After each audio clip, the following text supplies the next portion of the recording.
Hello friends, welcome to लिंगवाल्सनस online English classes. और आज हम लोग यहाँ पे टेस्ट नंबर 14 डिस्कस करने को है, जो बेसिकली एसएससी पैटर्न पे है, यानी 4 ऑप्शन पैटर्न पे है।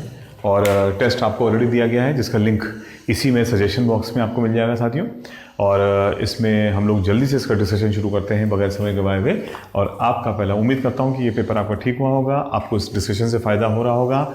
अगर आपको फ़ायदा हो रहा है तो आप ज़रूर ये मेरा चैनल को सब्सक्राइब करें, लाइक करें, शेयर करें, ताकि आपके जैसे आपके और साथियों को भी इससे फ़ायदा हो, ठीक, चाहे डिस्कशन में और चाहे सेशंस में। चलिए let us start. Question number 1 लिखा साथियों, mister Mukesh Bhatnagar our colleague, ठीक, he will attend the office on our behalf.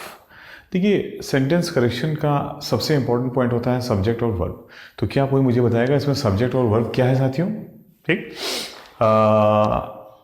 देखिए, अगर आपको समझ में ना आए कि हमारा सब्जेक्ट क्या है तो आप वर्ब को पकड़िए। तो वर्ब को पकड़ते हैं साथियों, और वर्ब हमको मिलता है विल। ठीक, विल अटेंड, ये है हमारा वर्ब, इसका मतलब हमारा सब्जेक्ट है ही। ठीक, तो ही हमारा सब्जेक्ट हो गया। और तो फिर उसके पहले जो आ रहा है आवर कॉलीग, वो क्या है? और उसके पहले जो मुकेश भटनागर है वो क्या है? और अगर वो सब्जेक्ट है तो उनका वर्ब कहाँ है? तो आप कहेंगे यही तो उनका वर्ब है। तो माफ़ करना साथियों, ठीक, माफ़ करना, वर्ब हमारे पास एक ही है, विल अटेंड। ठीक, और वो मुकेश भटनागर की बात करें, चाहे आवर कॉलीग की बात करें और चाहे ही की बात करें, वो तीनों एक ही है, 3 अलग अलग व्यक्ति नहीं है। इसलिए चलिए इस रूल को मैं दूसरी तरीके से बताता हूँ। क्या बोलते हैं, मिस्टर मुकेश भटनागर अगर हमारा सब्जेक्ट है तो उसका वर्ब कौन है? Will attend. और अगर ही हमारा सब्जेक्ट है तो उसका वर्ब कौन है? Will attend.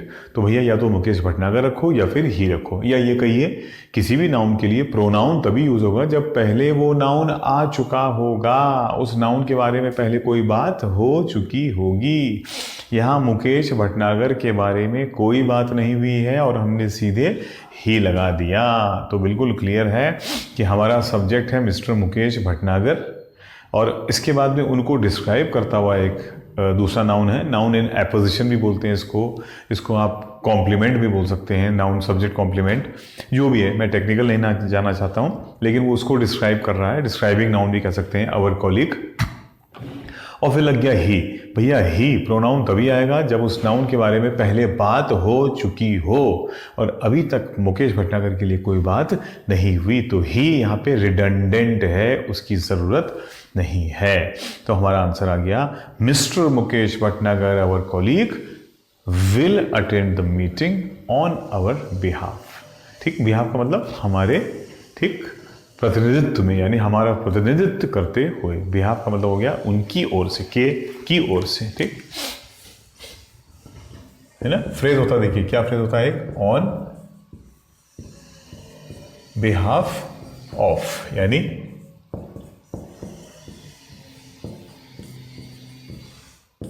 की ओर से या किसी का प्रतिनिधित्व करते हुए। ठीक है, टेढ़ा हो रहा साथियों, बस, ठीक है। तो ठीक है, ये इसका मीनिंग रहता है ऑन बिहाफ ऑफ, की ओर से, ठीक, का प्रतिनिधित्व करते हुए। ठीक, तो हमारा आंसर आ गया, आंसर नंबर 2। जल्दी से आगे बढ़ जाते हैं, और इसमें कोई बताने वाली बात नहीं है। क्वेश्चन नंबर 2 पे आते हैं। एज सून एज, ठीक लिखा है, as soon as I will reach Delhi I will send you the books you have asked for. भैया एक सेंटेंस में 2 विल एक साथ नहीं आएंगे। क्वेश्चन है, जल्दी से लिख रहा हूं।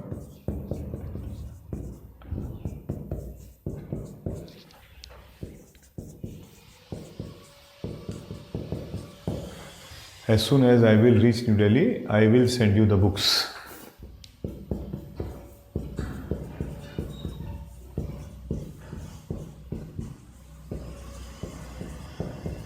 ठीक, आगे जो भी लिखा है, एक तीसरा पार्ट ऑफ द सेंटेंस भी है। ठीक, अब इस सेंटेंस में साथियों क्या समस्या आ गई? देखिए 2 विल आ गए। ठीक, ये तो आपको पता ही है कि 2 विल एक साथ नहीं आएंगे। ठीक, एक ही विल रहेगा।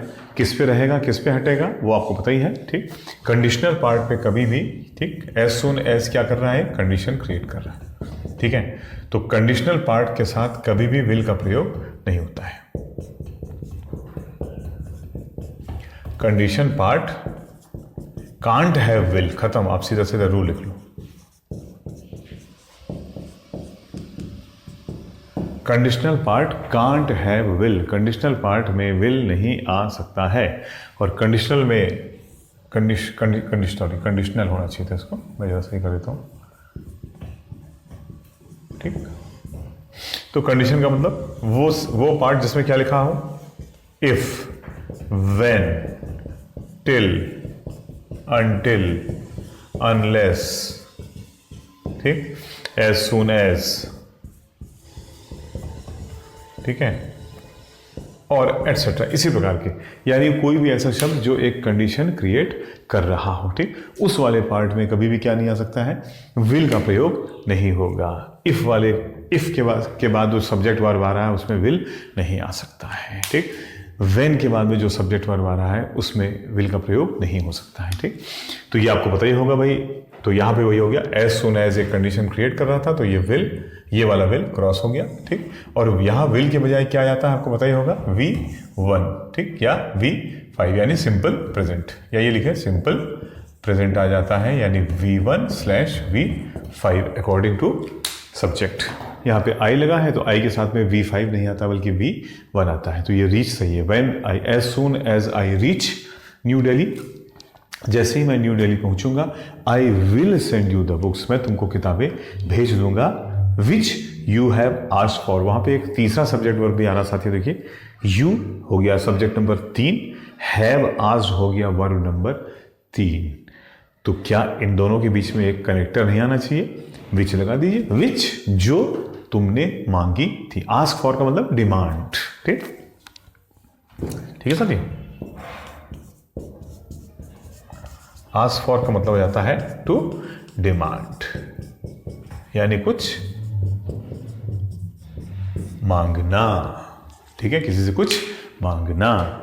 तो the book which you have asked for, वह किताबें जो तुमने मांगी थी, ठीक,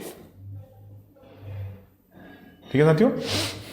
तो ये था हमारा क्वेश्चन नंबर 2, जिसमें विल हट जाएगा और आई, एज सून एज के बाद में आई के बाद में रीच V1 आ गया सिंपल प्रेजेंट, क्योंकि सेकंड पार्ट में एक विल आ रहा है। नॉन कंडीशनल पार्ट में विल रहेगा और कंडीशनल पार्ट में सिंपल प्रेजेंट, ठीक। क्वेश्चन नंबर 3 पे आते हैं हम लोग। एज आई सी इट, जैसा, एज का मतलब जैसा, आई सी इट, मैं इसे देखता हूं, ठीक। ही appears to be, ठीक, जैसा मैं इसे देखता हूं, he appears, ही के बाद में V5 बिल्कुल सही है, he appears, वह प्रतीत होता है, to be, ठीक, होना है, ठीक। to be का मतलब क्या होता है साथियों, to be का मतलब है, होना, ठीक। to be, 2 + V1, इसको आप 2 + V1 ही मान के चलिए और टेक्निकलिटीज में मत जाइए, ठीक। होना, नानेनी या तातेती, होता हुआ, होना या होते हुए, होता हुआ, होती हुई। देखते हैं किस सेंस में आ रहा है।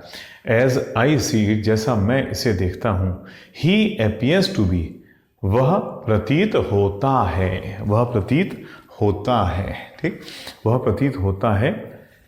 क्या प्रतीत होता है वो, अनरीजनेबल एंशियस, अच्छा, ठीक, अनरीजनेबल और एंशियस, ठीक, वह प्रतीत होता है ये अनरीजनेबल और एंशियस, ठीक। अनरीजनेबल के लास्ट में एबल लगा है तो ये भी एक एडजेक्टिव है, ठीक, ठीक है साथियों। और एंशियस के लास्ट में OUS लगा है, यह भी एक एडजेक्टिव है। ये दोनों ही एडजेक्टिव हैं। ये दोनों एडजेक्टिव एक साथ कैसे आ गए भाई, क्या इनके आगे कोई नाउन भी आया है? ओहो, इनके आगे तो सीधे प्रेपोजिशन आ गया भैया, अबाउट, ठीक। भाई किसी नाउन से पहले 2 एडजेक्टिव आ सकते हैं, किसी नाउन से पहले 2 एडजेक्टिव आ सकते हैं, लेकिन अगर 2 एडजेक्टिव साथ साथ हैं तो उनको जोड़ने के लिए कनेक्टर चाहिए। मैं आपको बताता हूं मैं क्या कहना चाह रहा हूं जल्दी से।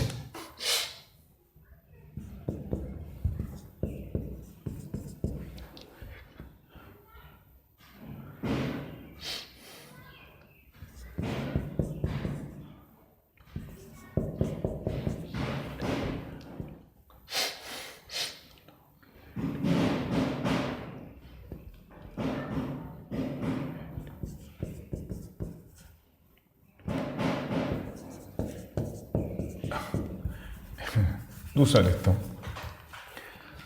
आई लाइक, है ना, एक सेंटेंस बना रहा हूँ जल्दी जल्दी में, ठीक, ताकि आपका भी ज़्यादा समय बर्बाद ना हो। ये देखिए,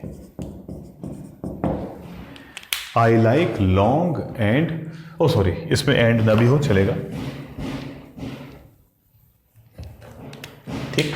I like long thoughtful books, यूं करते हैं, या दूसरा ही लिख लेते हैं, मैं दूसरा लिख रहा हूं, ठीक।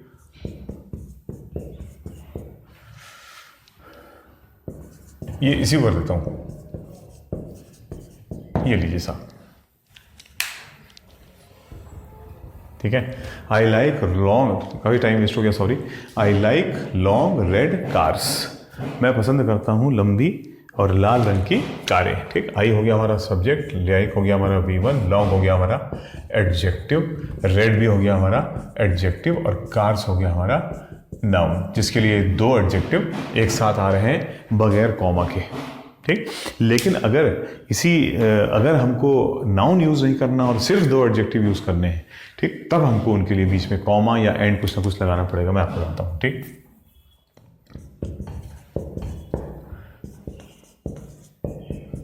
ये देखिए, उसी सेंटेंस को घुमा रहा हूं,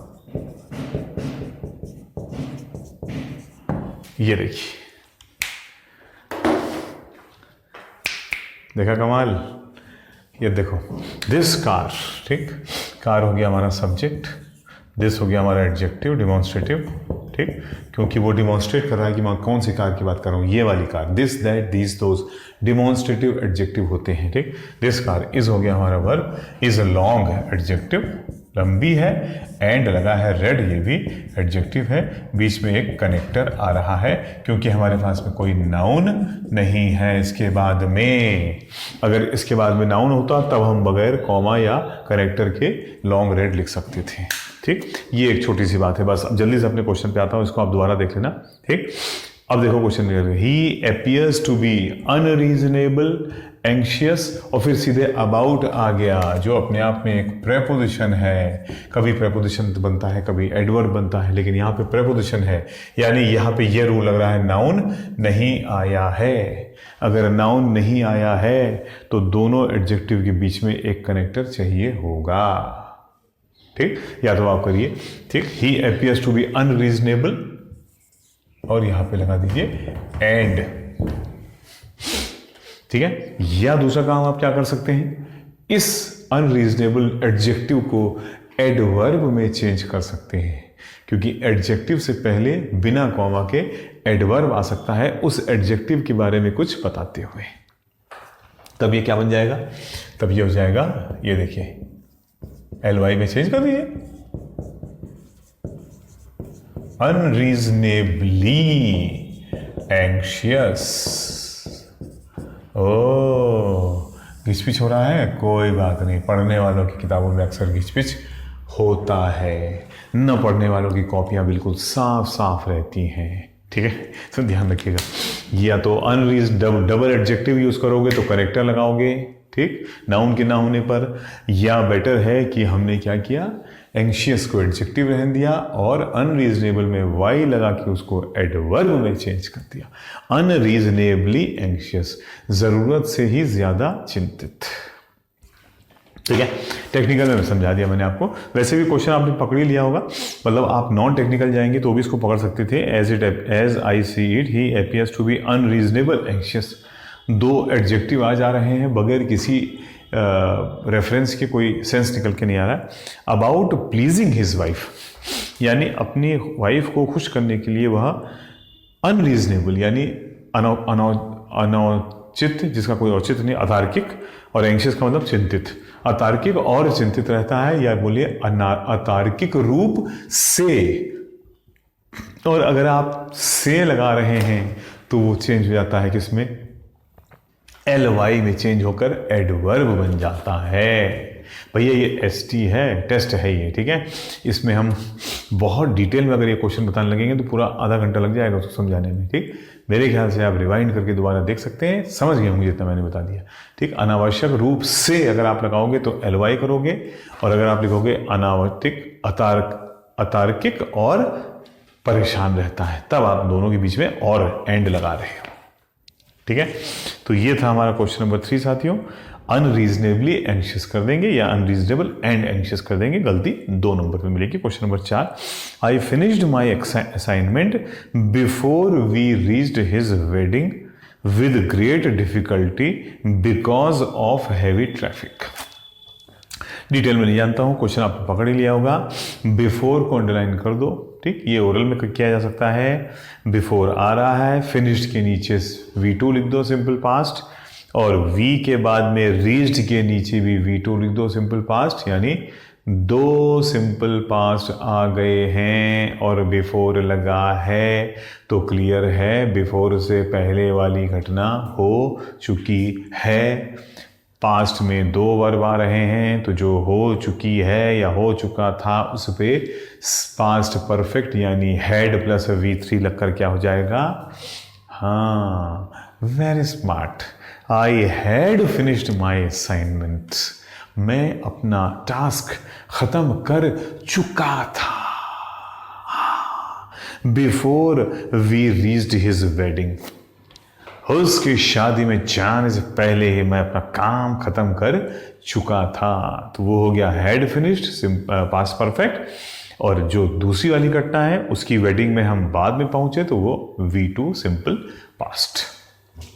we reached his wedding with great difficulty, बड़ी मुश्किलात के साथ, बड़ी मुश्किलों के साथ हम उसकी शादी में पहुंचे थे, बड़ी मुश्किल से काम खत्म करके। बिकॉज ऑफ हैवी ट्रैफिक, लो भाई बिकॉज ऑफ वाला रूल भी रिवाइज कर ले साथियों, ठीक। तो बिकॉज ऑफ क्या करता है भैया, ठीक। हाँ, अब इसको चाहे आप प्रेपोजिशनल फ्रेज बोलो, चाहे प्रेपोजिशन बोलो, चाहे कनेक्टर बोलो, लेकिन या तो ये डबल प्लस को जोड़ेगा भैया या डबल माइनस को जोड़ेगा। स्टार्टर कनेक्टर दोनों ये बन सकता है, यानी ये दोनों के बीच में भी आ सकता है या ये सेंटेंस को स्टार्ट भी कर सकता है।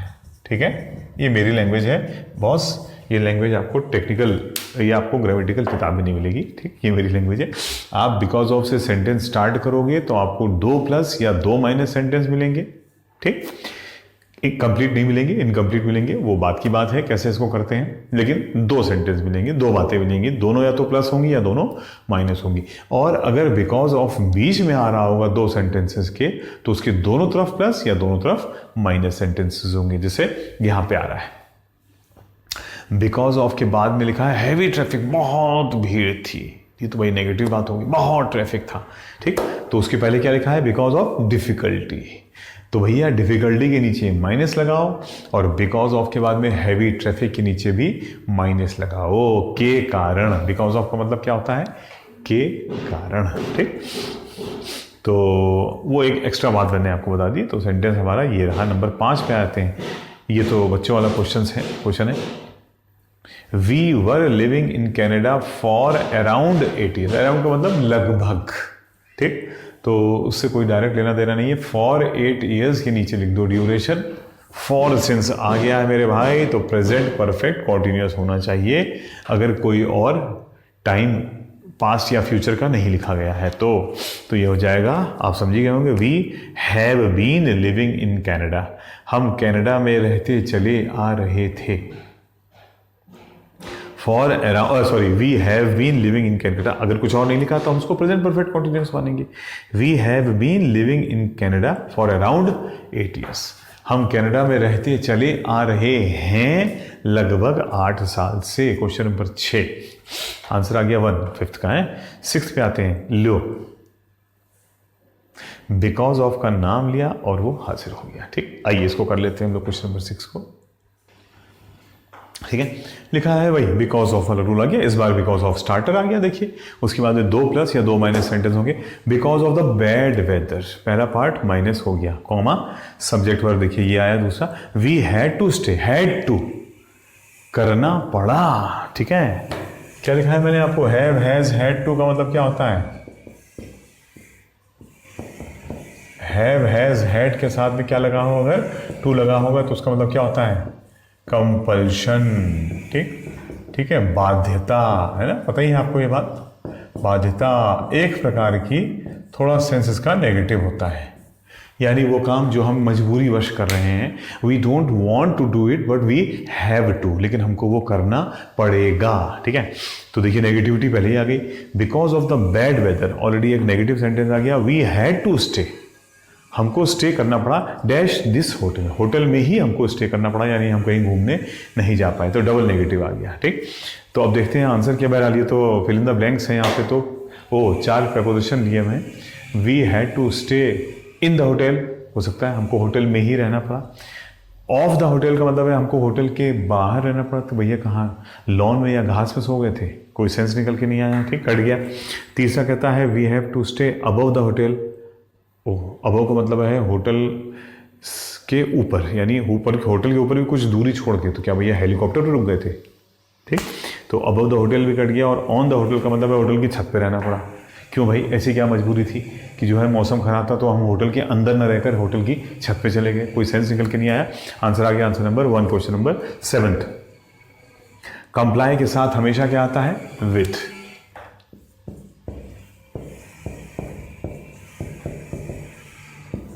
ठीक,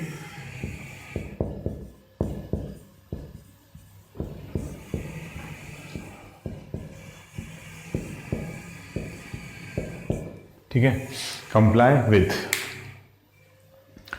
ठीक है, तो लिखा है you should comply with my request, तुमको मेरे आग्रह को, ठीक, को मानना पड़ेगा या का पालन करना पड़ेगा। पालन तो नहीं करना पड़ेगा आग्रह का, लेकिन कंप्लाई विद का मतलब हो गया उसको मानना पड़ेगा। ठीक,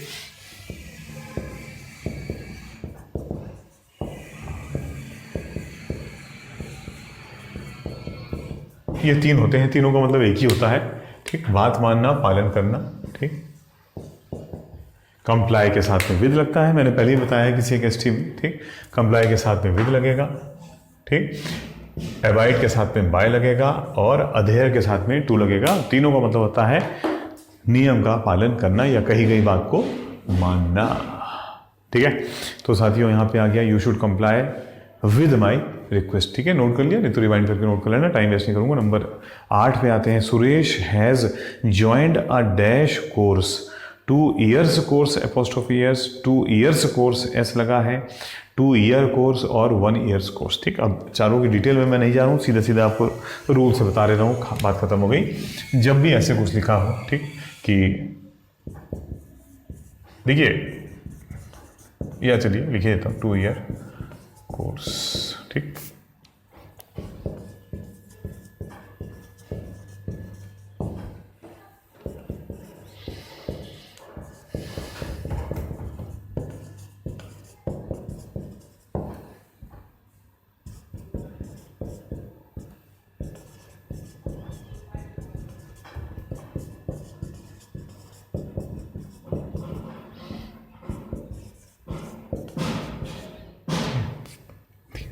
तीन ही काफ़ी। तो देखिए साथियों, अगर मंथ, ईयर या डे लिखा हुआ है और उसके आगे एक नाउन दिया हुआ है, ठीक, बात इस नाउन की हो रही है। ठीक है, तो इसके पहले जो ईयर या मंथ या डे लिखा होगा, ठीक, इसको डे कर देता हूँ, 5 डे ड्यूरेशन। ठीक, तब याद रखिएगा अगर नाउन लगा है बाद में, ठीक, अगर नाउन लगा है तो हम लोग इस ईयर, मंथ और डे या कोई भी जो आ रहा होगा उसके ऊपर एस का प्रयोग नहीं करेंगे। अगर इन सब में ये कोर्स और ये बैच, ये आप निकाल दीजिए, प्रोग्राम ये सब हटा दीजिए, तब ये क्या हो जाएगा, 2 years। ठीक है, मंथ्स, ठीक, डेज। जैसे ही कोई आगे नाउन आ जाएगा वैसे ही ये एस हट जाएगा। ठीक, तो इसलिए हमारा आंसर आ जाएगा Suresh has joined a 2 year course. इसी प्रकार साथियों क्वेश्चन नंबर 9 पे आ जाते हैं। ठीक, आइए, क्वेश्चन नंबर 9 हमारा कहता है information the manager had was not enough. ओ, ठीक, क्या आपने यहाँ पे ध्यान दिया कि इसमें पहली बात तो चलिए, अच्छा, चारों लिटिल आ रहे हैं, वेरी लिटिल इन्फॉर्मेशन बहुत कम सूचना, ए लिटिल इन्फॉर्मेशन थोड़ी बहुत सूचना, लिटिल इन्फॉर्मेशन ना के बराबर सूचना, और द लिटिल का मतलब जो भी थोड़ी बहुत। आप इसकी हिंदी करके देख लीजिए साथियों, चारों लिटिल आ रहे हैं जो मैं आपको क्लास में भी बताता हूँ। फिलहाल इसमें आ गया है तो मैं आपको शॉर्ट में चारों एक बार शॉर्ट में लिखवा देता हूँ, समय बर्बाद ना करते हुए। कौन कौन से 4 हुआ है जरा जल्दी से बताओ मेरे लाल। लिटिल, ना के बराबर, ठीक। ए लिटिल का मीनिंग थोड़ा बहुत, ठीक है। द लिटिल का मतलब जो भी थोड़ा बहुत।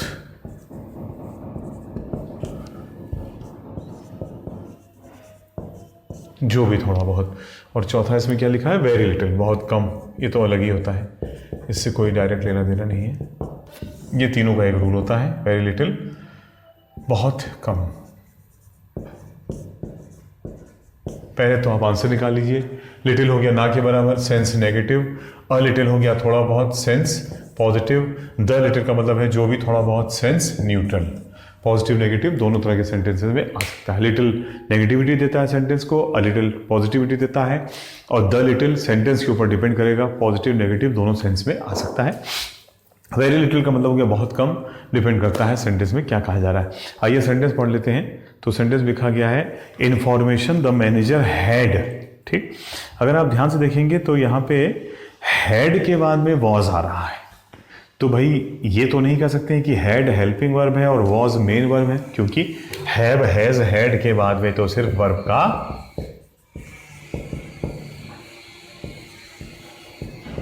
बाद में तो सिर्फ वर्ब का क्या आ सकता है?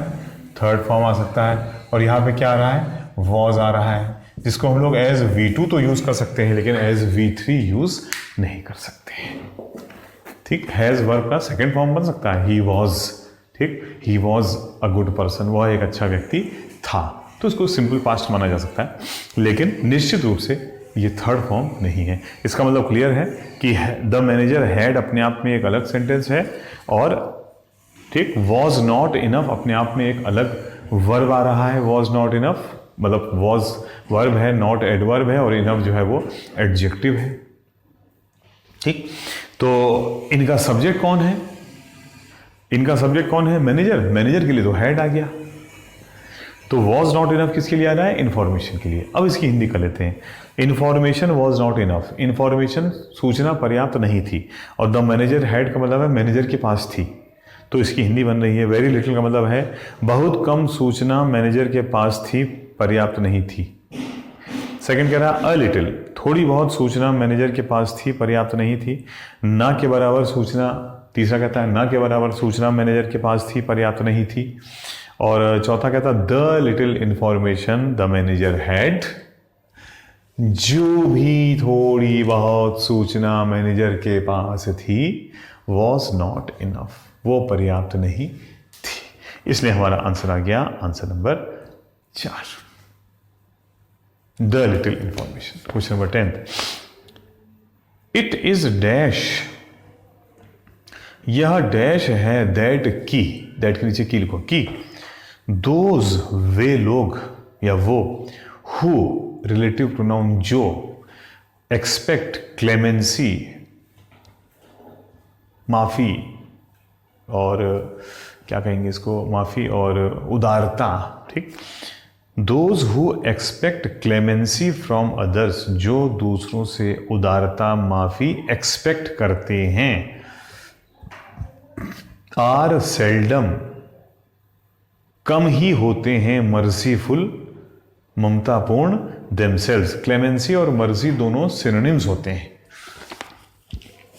ये सेंटेंस भाई साहब दोनों रिवर्स लिख रहा है बातों को। कह रहा है दोज, इसका मीनिंग देख लेते हैं पहले क्या निकल के आया, फिर दैट के पहले वाले को चेक कर लेंगे। तो दैट के बाद में लिखा है those who expect clemency from others, वो जो दूसरों से रहम की या राहत की उम्मीद रखते हैं, एक्सपेक्टेशन रखते हैं। आर सेल्डम मर्सीफुल देमसेल्व्स, वो खुद तो बहुत कम ही दयावान होते हैं। अच्छा, यानी ये बात रिवर्स हो गई, जो दूसरों से दया की उम्मीद रखते हैं वो खुद तो कम ही दयावान होते हैं। तो पहला कहता है इट इज पैराडॉक्सिकल, यानी यह विरोधाभासी है। बात में दम है लालिदी शान, ठीक है। यह विरोधाभासी है कि जो दूसरों से रहम की उम्मीद करे वो खुद रहनुमा ना हो, रहनुमा नहीं, वो खुद रहम देने वाला ना हो, यानी बेरहम हो, ठीक। तो हो सकता है इट इज़ स्ट्रेंज, यह अजीब बात है, बिल्कुल हो सकता है। इट इज़ स्टूपिड, यह मूर्खता है, मूर्खता की कोई बात नहीं हो रही। इट इज़ रिपल्सिव, यह घृणित है, ये भी हो सकता है। ठीक, रिपल्सिव का मीनिंग हो गया साथियों घृणित। पैराडॉक्सिकल, मैं ये लिखता हूं पहले आपके लिए, आपकी आंखों के लिए, इसका मतलब हो जाता है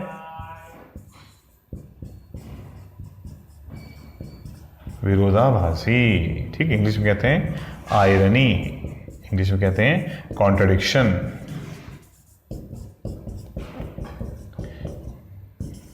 इंग्लिश में कहते हैं रिवर्सल, यानी जो सोचा था उसका ठीक उल्टा हो गया। 1 2 3 4 सिनोनिम्स लिखा दिए, इसको बाद में नोट कर लेना मेरे यार।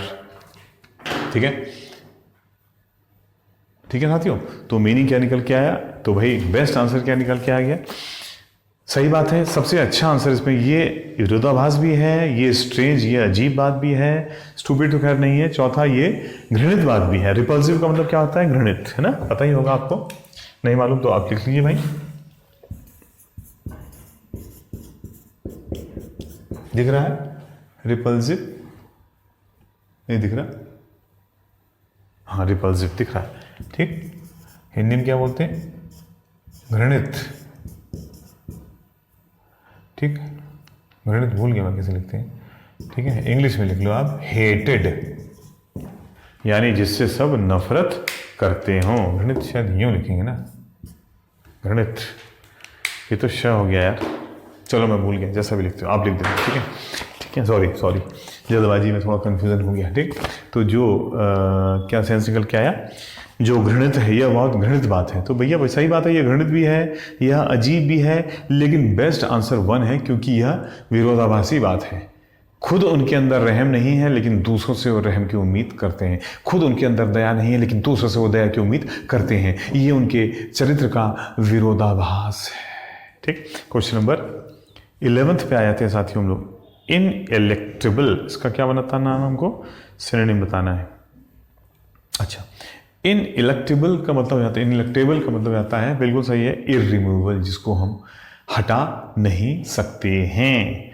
कॉन्करेबल, कॉन्कर का मतलब होता है जीतना, कॉन्करेबल का मतलब जिसको जीता जा सके। ठीक, अचीवेबल, जिसको अचीव हासिल किया जा सके। सरमाउंट का मतलब होता है चढ़ना। ठीक है, जिससे पार, जिस पहाड़ी पर चढ़ा जा सके, या जिस समुद्र को पार किया जा सके, या जिस कार्य को किया जा सके। माउंट है ना, माउंट से बन रहा है, यानी उसका माउंट, सर, सर का मतलब नीचे, माउंट का मतलब जिसकी चोटी को हमने नीचे कर दिया, यानी जिसकी चोटी पर हमने विजय प्राप्त कर ली। ठीक, मिटा देता हूं एक बार। तो साथियों, सरमाउंटेबल का मतलब जाता है जिसके पार जाया जा सके, जिसको जीता जा सके। ठीक, यानी देखा जाए तो पहला और चौथा, बल्कि 1 3 4 तीनों सिनोनिम्स हैं, जिसको जीता जाया जा सके, जिसको अचीव, जिसको प्राप्त किया जा सके, और सरमाउंट का मतलब जिसके पार पाया जा सकता है। लेकिन हमारा आंसर है जिसको हम हटा न सके, इररिमूवेबल। ठीक, यानी आंसर नंबर 2। फिर क्वेश्चन नंबर 12 पे, हाँ, एक और बहुत इंपॉर्टेंट वर्ड साथियों आ रहा है, इनिमिकल। ठीक, इनिमिकल का मतलब समझिए एनिमी से बन रहा है वर्ड, दुश्मन, यानी वो जो हमको नुकसान पहुंचाता है, हार्मफुल, हानिकारक। ठीक, आंसर आ जाएगा सीधा सीधा आंसर नंबर 2। अनटाइडी का मतलब हो गया अस्त व्यस्त। ठीक, जो साफ सुथरा न हो, सिस्टमेटिक न हो, है ना, अनटाइडी। कहते भाई you should never be untidy, तुम्हें कभी भी अनटाइडी नहीं दिखना चाहिए। फनी का मतलब है मजाकिया, और ट्रायल का मतलब आता है भाई कोशिश करना, और ट्रायल को हम लोग कोर्ट केस के लिए भी यूज करते हैं। ठीक, ट्रायल के 2 मतलब आते हैं, टू ट्राई, कोशिश करना, और दूसरा कॉमन लैंग्वेज में कोर्ट केस, ट्रायल। ठीक, तो साथियों हमारा आंसर आ गया, आंसर नंबर 2, नगेटरी। न्यूगेटरी या नगेटरी का मतलब आता है, बिल्कुल सही बात लिखा है इसमें, फ्यूटाइल, व्यर्थ, यूजलेस, बिल्कुल बेकार। नट, नट, न्यूगेट, नगेट। ठीक, नट से बन रहा है, मैं आपको बताता हूँ, इस पर मैं एक लंबा वो भी कर लूँगा। नट और न्यूगेटरी दोनों का मतलब हो गया, समझिए, शून्य, बिल्कुल व्यर्थ। किसी कार्य का न होना, मूर्ख, मूर्ख भी होता है इसका मीनिंग, ठीक। और नगेटरी का मतलब ये हो गया व्यर्थता, व्यर्थ एडजेक्टिव है, ठीक है। और जैसा यहाँ पे लिखा हुआ, फ्यूटाइल, बेकार, यूजलेस, किसी काम का नहीं, जिसके अंदर कुछ है ही नहीं, दम ही ना हो। रप्चर मैं आपको सेशन में भी करा चुका हूँ, पूरा रूट बता चुका हूँ। रप्चर यानी टूट, ब्रेक। रफ का मतलब हो गया रफ, खुरदुरा। और टार्डी, चलिए टार्डी मैं आपको बताता हूँ, ठीक। फिलहाल आगे बढ़ जाते हैं, अभी बता देता हूँ मैं आपको टार्डी, कंफर्म कर देता हूँ उसके एग्जैक्ट मीनिंग को। फिलहाल हम लोग 14th स्प्रूस पे आ जाते हैं, ठीक। और स्प्रूस तो क्लियर है भाई, स्प्रूस का मतलब आता है कि हाँ, एक बहुत ही शार्प माइंड, एक बहुत ही स्मार्ट पर्सन, जैसा इसमें लिखा हुआ। स्मार्ट मतलब बिल्कुल बहुत ही प्रैक्टिकल, जैसा होना चाहिए बिल्कुल वैसा ही स्प्रूस, पॉजिटिव वर्ड होता है। लिथार्जी यानी आलस्य, ठीक, नंबर 1 लिथार्जी, आलस्य। डिजर्विंग का मतलब जो डिजर्व करता है। और ईगर का मतलब है व्याकुल, ठीक, कोई कार्य करने को ईगर। कीन, एविड, ठीक, इन तीनों का मतलब आता है ईगर यानी किसी कार्य को करने के व्याकुल या इच्छुक, ठीक। ईगर, कीन, एविड, ये तीनों एडजेक्टिव हैं और तीनों का मतलब आता है किसी कार्य को करने के लिए पूरी तरह से तैयार, तत्पर, रेडी, ठीक है। रेडी, रेडी भी कह सकते हैं। तो ठीक, और 15 नंबर पे साथियों आपका वर्ड आ गया है मोरीबंद, जो मैं आपको कई बार लिखा चुका हूँ। एक बार फिर मैं आपको इसके ज़्यादा नहीं 5-6 वर्ड लिखा रहा हूँ, ठीक। वर्ड हम लोग लिखेंगे, रूट हम लोग लिखेंगे क्या, मोर, है ना। और मोर से ज़्यादा नहीं, मैं आपको 6 एडजेक्टिव लिखा देता हूँ। मोरोस, ठीक, मॉर्बिड, मॉर्डेंट, ठीक। और आपका यहाँ पे क्या रहा, मोरीबंद, सॉरी, ठीक। फिर आपका आ गया मॉर्टल, ठीक। 5, मौर का मतलब मर जाना, मरणासन्न, इसको हिंदी में कहते हैं मरणासन्न, यानी मौत के आसन में, मौत के बहुत करीब, very very close to death. सबका मीनिंग सेम आता है, ठीक। वेरी वीक, ये भी इसका अर्थ होता है वेरी वीक। और डेड, डेथली, यानी मौत के बहुत करीब। Same meaning, same meaning, same meaning, same meaning, ठीक। ITY लगा के मोरीबंद, मॉर्डेंट, अरे सॉरी ये स्पेलिंग सही कर दादा, सॉरी सॉरी, मॉर्डेंट की स्पेलिंग सही कर लो, मॉर्डेंट की स्पेलिंग सही करिए, मॉर्डेंट, DANT, है ना, जल्दबाजी में लिखा दिया। मॉर्डेंट, मोरीबंद, MORIB, कहाँ गया मोरीबंद, हाँ BUND, ठीक। इन सब का मतलब हो गया वेरी क्लोज टू डेथ, बहुत ही कमज़ोर, बिल्कुल कंकाल, हड्डी हड्डी, और मौत के बहुत करीब, मरणासन्न, ठीक। और देखिए आंसर इसमें क्या आ जाएंगे, ओ चौथा आ गया डाइंग, बिल्कुल मौत के करीब। कैओस 1, 15 का पहला ऑप्शन देखिए, कैओस, CHAOS, और कैओस का मतलब आप अच्छी तरह जानते हैं confusion, total confusion, chaos important word है, ठीक है, कैओस।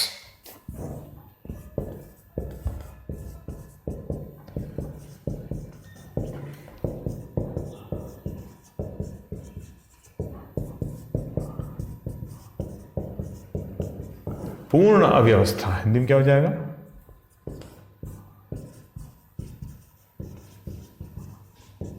ठीक है, पूर्ण अव्यवस्था, ठीक है।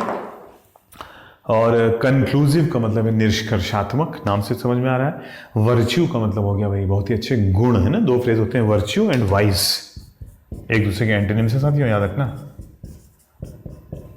मेरे लाल। जो मैं कैजुअली फटाफट में लिखा रहा हूं, इसको इतने कैजुअली मत लो, टेक इट सीरियसली, ठीक है। लिखने का मतलब है it's very very very important, ठीक। वर्च्यू एंड वाइस फ्रेज भी होता है, यानी गुण और दोष, ठीक। वर्च्यू का मतलब हो गया गुण और क्वालिटीज, और वाइस का मतलब हो गया अपराध, अवगुण, गुण और अवगुण, गुण और दोष, ठीक। तो फिलहाल इतना लिखाऊंगा इसमें, क्योंकि समय काफ़ी ज़्यादा हो चुका है ऑलरेडी और हम लोग को भी बहुत काम करना है। 16 पे आते हैं साथियों, इलस्ट्रियस, ये मैंने ठीक, ये मैंने 100 101 में शायद कवर किया था, 101 में किया था। ल्यूज, LUSE याद आ गया। ठीक, अब मैं दोबारा नहीं लिखाऊंगा, लेकिन अगर आपको याद हो तो मैंने ये LUSE, LUCE, LUME इस रूट में लिखवाया था आपको। इन सब का मतलब था क्या? लाइट, चमक, ब्राइट, चमकदार, है ना, और क्लियर, स्पष्ट, क्योंकि जब लाइट और ब्राइट होता है तभी चीज़ें स्पष्ट होती हैं। इलस्ट्रियस का मतलब हो गया बहुत ही चमकदार, धमकदार, शानदार, वेरी वेरी ब्राइट, बहुत ही फेमस, नामी गिरामी। ठीक है, लस्टर का मतलब हो गया चमक, और ओयस का मतलब हो गया वाला, चमकदार। ठीक, शाइनिंग, बहुत ही मशहूर। तो साथियों, इलस्ट्रियस का आंसर, अच्छा हमको क्या चाहिए? एंटोनिम चाहिए। डाउटफुल हो सकता है जिस पे हमको डाउट हो। ठीक, सोफिस्टिकेटेड का मतलब हो जाता है, एक बहुत ही इंपॉर्टेंट वर्ड होता है, बार बार आता है, आपको पता ही होगा। सोफिस्टिकेटेड का मतलब साथियों हो जाता है एक्सपीरियंस, बहुत ही अनुभवी, बहुत ही आपका अनुभवी और बहुत ही वाइज, बहुत ही बुद्धिमान व्यक्ति। स्टॉर्मी, स्टॉर्म आंधी तूफान से, तूफानी। और ऑब्सक्योर का मतलब ये हो गया नॉट क्लियर। ओ, एग्जैक्ट आ गया, क्लियर और उल्टा नॉट क्लियर। ठीक, तो हमारा आंसर आ गया ऑब्सक्योर, अनक्लियर, अज्ञानी, कंफ्यूजिंग, जिसमें कुछ भी साफ ना हो। ठीक है,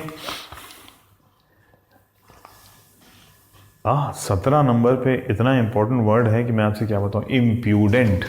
मैंने आपको कई बार बताया है, नहीं बताया तो एक बार फिर बता रहा हूं। ठीक, फिर मैं इसको मिटा रहा हूं। ठीक, लो साथियों, फटाफटी में मेरे को इम्प्यूडेंट यानी असभ्य और अभद्र से रिलेटेड फिलहाल 1 2 3 4 5 6 7 8 9 10 11 12 12 वर्ड जो याद आ गया वो मैं आपको फटाफट लिखा रहा हूँ, वो जो बार बार आपके एग्जामिनेशन में आते रहती है। 12 वर्ड्स हैं। ठीक है, आप लिख चलिए इसको। ठीक, पॉज करके लिख लीजिएगा, मेरे पास, ठीक, इसलिए मैंने लिखने पर इसको जल्दी से कर दिया ताकि आपका टाइम वेस्ट ना हो। ठीक है, मैं आपको वर्ड पढ़ देता हूँ, सबका मीनिंग एक ही है। सबका मीनिंग क्या है? एक ही, अभद्र, ठीक है, अशिष्ट। ठीक, देखिए मैं पढ़ देता हूँ एक बार। इम्प्यूडेंट, ये सब एडजेक्टिव्स हैं। इम्प्यूडेंट, और देखिए दो की पेयरिंग में चल रहे हैं, इम्प्यूडेंट और इंसोलेंट, याद हो जाएगा। रूड एक कॉमन वर्ड है, आप जानते हैं। पोलाइट का मतलब हो जाता है विनम्र, और इम्पोलाइट का मतलब हो जाता है, ठीक, अभद्र, अशिष्ट, असभ्य। ठीक, उसी प्रकार सिविल, सिविलाइज्ड है ना, हम लोग बोलते हैं सिविलाइजेशन, सभ्यता। तो अनसिविल और अनसिविलाइज्ड का मतलब है असभ्य। ठीक, सब रिलेट कर सकते हैं। कर्टियस, कर्टसी हम लोग बोलते हैं। ठीक, कर्टसी यानी शिष्टाचार। डिसकर्टियस, अशिष्ट। ठीक, सब रिलेट हो रहा है। देखिए रिवाइंड करके नोट करिएगा इसका कहाँ से रिलेट हो रहा है। ये दोनों फिर पेयरिंग में आगे दो वर्ड देखिए, पर्ट और इम्पर्टिनेंट, दोनों का मतलब जाता है असभ्य, अभद्र। ठीक, तीन ये दो एस से बनने वाले, सलन एक बहुत ही इंपॉर्टेंट वर्ड है, याद रखिएगा, SULLEN, अशिष्ट, अभद्र। और सरली और चरली, मैं इसको क्लास में यूँ लिखाता हूँ आपको। ठीक, जो क्लास करते हो ऑफलाइन वाला वो जानते होंगे, आज मैंने इसको ऑनलाइन में बता दिया। दो भाई हैं, सरली और चरली। ठीक, तो सरली और चरली से बन गया चर्लिश। दोनों का रूट सेम है, URLY। यहाँ URLY का आई हो गया क्योंकि आगे SS यूज करना था। सरली, चरली, ये भी पेयरिंग में चल रहे हैं, तो आप इनको पेयरिंग में याद कर सकते हैं। पर्ट, इम्पर्टिनेंट, सरली, चरली। ठीक, ऊपर इंसोलेंट, इम्प्यूडेंट, 6 तो यही हो गए। ठीक, फिर आपका रूड हो गया, कॉमन वर्ड हो गया। अनसिविलाइज्ड, ठीक, अनसिविल, डिसकर्टियस, इम्पोलाइट, सलन। ठीक है, तो ये सब के सब पर्ट, इम्पर्टिनेंट, ये सब के सब वर्ड जो है हम लोग ऐसे याद कर सकते हैं जैसे मैंने बता दिया। आइए आगे बढ़ जाते हैं साथियों। तो ये था हमारा इम्प्यूडेंट। अब हमको एंटोनिम चाहिए, यानी बहुत ही सभ्यशिष्ट। आंसर आ गया, आंसर नंबर, ठीक, पोलाइट, इसका उल्टा इम्पोलाइट का एंटोनिम आ गया पोलाइट। ठीक, एक ही बात है। एंग्शियस का मतलब हो गया बहुत ही अधीर, ठीक, बेचैन, परेशान, है ना, कॉमन वर्ड है, आप जानते होंगे। कॉशियस का मतलब हो गया बहुत ही सतर्क, सावधान, कॉशियस। ठीक, रेकलेस यानी केयरलेस, ये एक इंपॉर्टेंट वर्ड है, रेकलेस। ठीक, यहाँ लिख दे रहा हूँ, इसके दो सिनोनिम लिख दीजिए, मैं पहले भी लिखा चुका हूँ शायद, केयरलेस और आपका रैश। ठीक, इन तीनों का मतलब हो गया बहुत ही क्या, लापरवाह, ठीक, बहुत ही केयरलेस, ठीक, रेकलेस और रैश। अच्छा, तो 17 का आंसर आ गया 2, पैलेशियल, बहुत ही भव्य, ग्रैंड, बहुत ही शानदार, ठीक, खर्चीला। पार्शियल का मतलब तो पार्ट पूरा अंडरलाइन कर देंगे, पार्ट का मतलब आंशिक, एक हिस्सा, वन पार्ट, एल का मतलब पार्ट वाला यानी आंशिक। पुअर का मतलब हो गया बहुत ही गरीब, बेसहारा। इनफर्टाइल यानी अनुपजाऊ, फर्टाइल लैंड का मतलब हो गया उपजाऊ जमीन, इनफर्टाइल लैंड का मतलब है अनुपजाऊ, अनप्रोडक्टिव, ठीक, अनउपजाऊ। और लीन का मतलब ये हो गया बहुत ही दुबला पतला, ठीक, पतला व्यक्ति, ठीक है, लीन का मतलब हो गया बहुत ही दुबला व्यक्ति, ठीक, पतला व्यक्ति, थिन, THIN, स्लिम, ठीक। अब मैं इसको अलग से लिखाता हूँ, स्लिम, थिन, सबके मीनिंग किसी टाइम आपको भी लिखवा दूंगा, अभी वर्ड्स बहुत ज़्यादा हो जा रहे हैं। तो साथियों, पैलेशियल का मतलब हो गया भव्य, शानदार, खर्चीला, तो उसका उल्टा हो गया बहुत ही पुअर, बहुत ही गरीब, जिसके रिसोर्सलेस, संसाधनहीन। 19th पे एक वर्ड आता है पर्नीशियस, ठीक, पर्नीशियस, हाँ ये कह सकते हैं हम लोग ऊपर, हार्मफुल, हानिकारक, बहुत ही नुकसानदायक, ठीक। विकेड, बहुत ही विलेन, बहुत ही बुरा व्यक्ति, ठीक, विकेड। वैसे मैं लिखा चुका हूँ इसको एक बार, किसी टेस्ट में लिखा था। हिंडर, देखिए हिंडर मैं सोच रहा हूँ आपको थोड़ा सा लिखा दूँ, ठीक, इसको मिटा रहा हूँ, ठीक। देखो साथियों, हिंडर का जो रूट है वो है हाइंड, हाइंड का मतलब पीछे। इससे बनने वाला सबसे कॉमन वर्ड आपने बहुत सुना हुआ है, जो होता है बी हाइंड, और बिहाइंड का मतलब क्या होता है, के पीछे, ठीक, behind me, Anil was behind me, Anil मेरे पीछे था, ठीक। और हाइंड से बनने वाला दूसरा इंपॉर्टेंट वर्ड होता है यही जो आ रहा है, हिंडर। ये एक वर्ब होता है जिसका मतलब होता है, ठीक, सेंस सबका आएगा, पीछे करना, यानी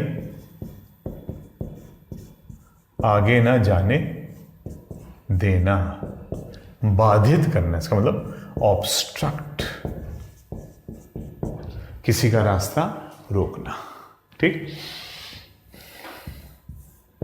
और हिंडर से फिर बन जाता है तीसरा वर्ड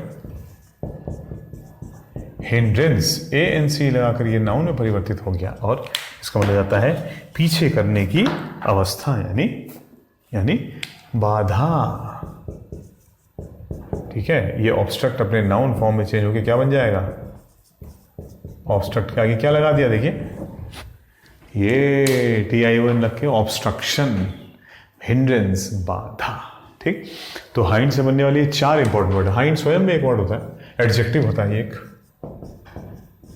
ठीक, हाइंड स्वयं में एक एडजेक्टिव हो गया, दूसरा वर्ड इससे बन गया बिहाइंड, तीसरा वर्ड इससे बन गया हिंडर, और चौथा बन गया हिंड्रेंस। इंपॉर्टेंट ये 4 होते हैं। आगे बढ़ जाते हैं, आइए टाइम वेस्ट न करते हुए। तो हिंडर हो गया किसी की राह रोकना, काइंड का मतलब हो गया बहुत ही दयालु, यही इसका एंटोनिम होना चाहिए, ठीक। और चौथा हो गया इग्नोरेंट, इग्नोर करने वाला, जो कुछ जानता ही नहीं है, यह सब चीज़ों को इग्नोर कर देता है, ठीक है।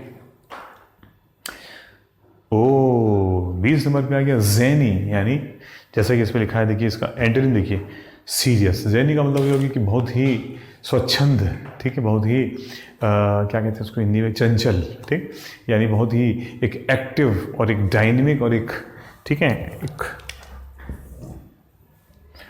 ज़ेनी, ठीक, एक्टिव, फनी, ठीक, और एक क्या कहते हैं हम लोग, बहुत ही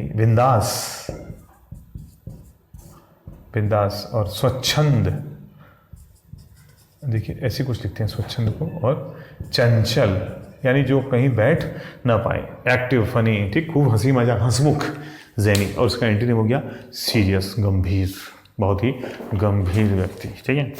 बाकी कांस्टेंट का मतलब ये हो गया स्थिर। नादिर का मतलब आप जानते होंगे, नादिर का मतलब जाता है लोएस्ट पॉइंट, है ना। और इसका एंटोनिम क्या होता है साथियों, वो तो आपको पता ही होगा, जेनिथ, शाबाश। ये दोनों एक दूसरे के क्या आ जाते हैं, एंटोनिम्स। नादिर बनता है नेदर से, और नेदर का मतलब अंग्रेजी में होता है नीचे। तो नादिर का मतलब होता है सबसे निचला पॉइंट यानी लोएस्ट पॉइंट, और जेनिथ होता है क्या, हाईएस्ट पॉइंट, शीर्ष, शिखर। ये शिखर है, इसके वर्ड मैं आपको किस टाइम लिखा दूंगा, ठीक। और ये लोएस्ट पॉइंट है, नीचे, निम्नतम बिंदु, ठीक है, नादिर। और जेनिथ इसका एंटोनिम होता है, भैया ध्यान रखिएगा, एंटोनिम लिखे मैंने, नादिर का एंटोनिम जेनिथ। तो और सेपरेट का मतलब अलग, पता ही होगा। आइए क्वेश्चन नंबर 21 से 25 पे आते हैं फिर हम लोग। चिकन हार्टेड, ठीक। चिकन हार्टेड का मतलब हो गया, एक मिनट चल रहा है, हाँ, चिकन हार्टेड। 50 मिनट हो चुके हैं साथियों, अभी तक उन्होंने 20 क्वेश्चन किए, ठीक। चिकन हार्टेड का मतलब हो गया, सॉरी टाइम वेस्ट करा दिया आपका काफ़ी बोल बोल के। हाँ, बहुत ही घबराने वाला, डरने वाला, एक तरह का टिमिड, बिल्कुल सही है। तीसरा टिमिड, डरपोक, कायर। स्कॉलर का मतलब है विद्वान, पढ़ा लिखा व्यक्ति, शिक्षित, उच्च शिक्षित। यूजलेस का मतलब हो गया बेकार। शॉक का मतलब हो गया चकित, रह जाना। डाउन एंड आउट, ठीक, यानी बहुत ही बुरी स्थिति में होना पैसे के लिहाज से, financially in a very bad position, ठीक। तो मैड का मतलब हो गया पागल। जेलसी एंड एनवे का मतलब हो गया ईर्ष्या, दोनों सिनोनिम्स हैं। फ्यूटिलिटी का मतलब हो गया व्यर्थता। अभी एक वर्ड आया था, आपने ध्यान दिया, फ्यूटाइल, ठीक है। क्या वर्ड आया था साथियों, वर्ड आया था फ्यूटाइल।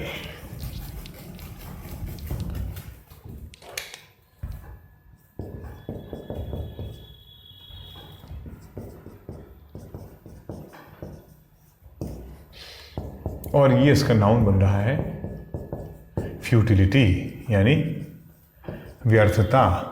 मैं इसको याद कराता हूँ आप लोगों को, अपने स्टूडेंट्स को। आज आप लोगों को भी याद करा रहा हूँ यूटिलिटी से। इसका मतलब ये देखिए, ये दोनों एक दूसरे के एंटोनिम्स बन गए, फ्यूटिलिटी और यूटिलिटी। यूटिलिटी का मतलब है लाभप्रदता, उपयोगिता, और फ्यूटिलिटी का मतलब हो गया अनुपयोगिता, व्यर्थता। और फ्यूटिलिटी से फिर बन गया फ्यूटाइल, व्यर्थ, ठीक, जिसका कोई लाभ, जिसका कोई उपयोग ना हो, अनुपयोगी, व्यर्थ, बेकार, ठीक। तो ठीक है, फ्यूटिलिटी का मतलब व्यर्थता, और विदाउट मनी का मतलब है जिसके पास पैसा ना हो। Question number 23, high and low, यानी ऊपर भी और नीचे भी, यानी सभी जगह, एवरीवेयर। आंसर आ गया, आंसर नंबर 1। ऑप्टिमिज्म का मतलब हो जाता है आशावादिता। आपको पता होगा ना, ऑप्टिमिस्ट आशावादी, पेसिमिस्ट निराशावादी, है, पता ही होगा आपको। ये कॉमन वर्ड है, जो आपको पता है वो मुझको भी पता है कि आपको पता है। बात समझे, नहीं समझे?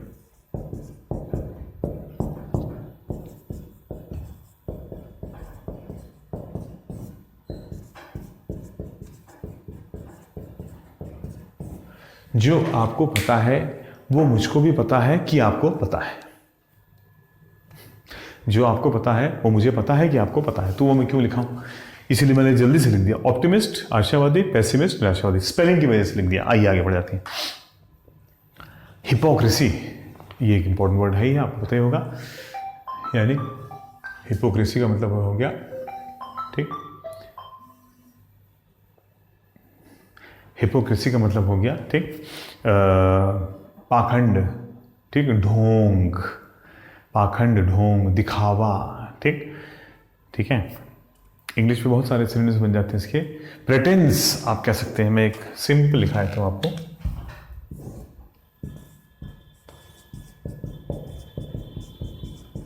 प्रेटेंस, ठीक, दिखावा। प्रेटेंस में एक बार जरा चेक कर लेना कि इसमें एक मिनट मैं खुद ही देख लेता हूँ। नहीं, ठीक है, ये स्पेलिंग होती है प्रेटेंस, दिखावा, PRETENC, प्रेटेंस, बहाना, दिखावा, ठीक, ठीक है साथियों। हिपोक्रेसी, पाखंड, आडंबर, दिखावा। एक्सपीरियंस, अनुभव। और डेमजेल, डेमजेल का मतलब होता है फीमेल, डेम और डेमजेल फीमेल को बोलते हैं, ठीक।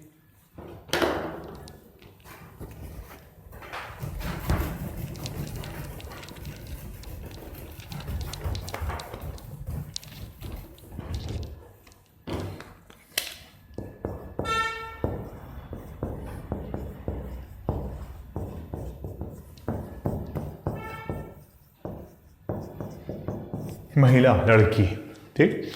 अ डैमजेल इन डिस्ट्रेस, डिस्ट्रेस का मतलब मुश्किल, मुश्किल में फंसी हुई कोई महिला, ठीक।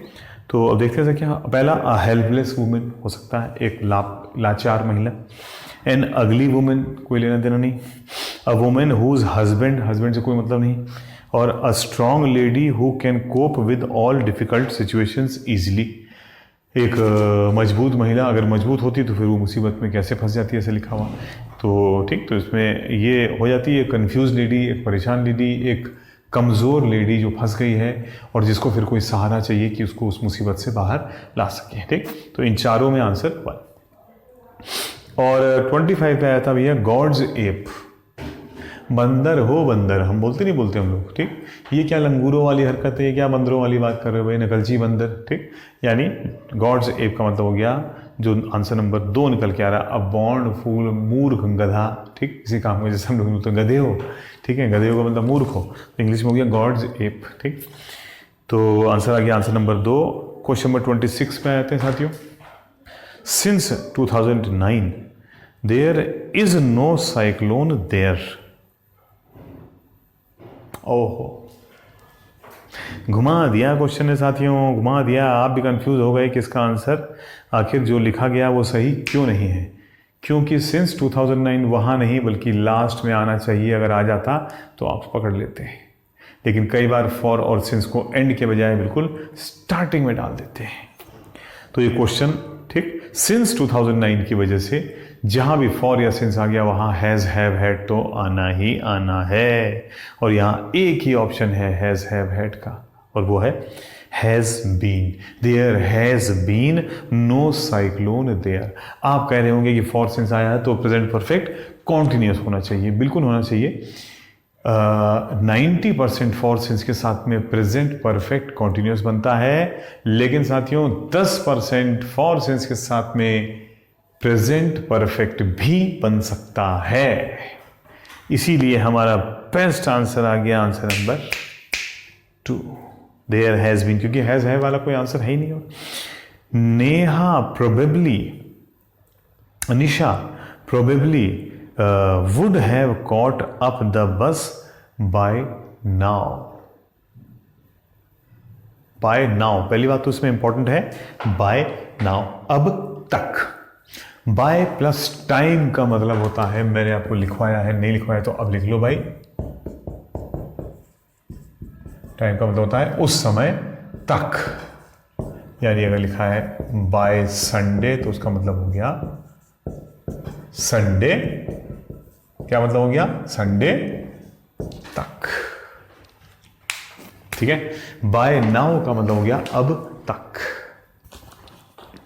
तो निशा प्रोबेबली, शायद, संभवतः, would have caught up the बस, वुड हैव का मतलब सपोजिशन, ये तो आपको पता ही है भैया, नहीं पता है तो अब जान लो मेरे लाल।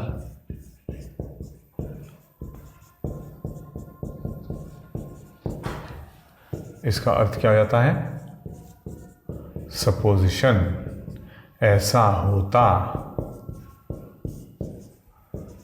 होता या ऐसा हुआ होता।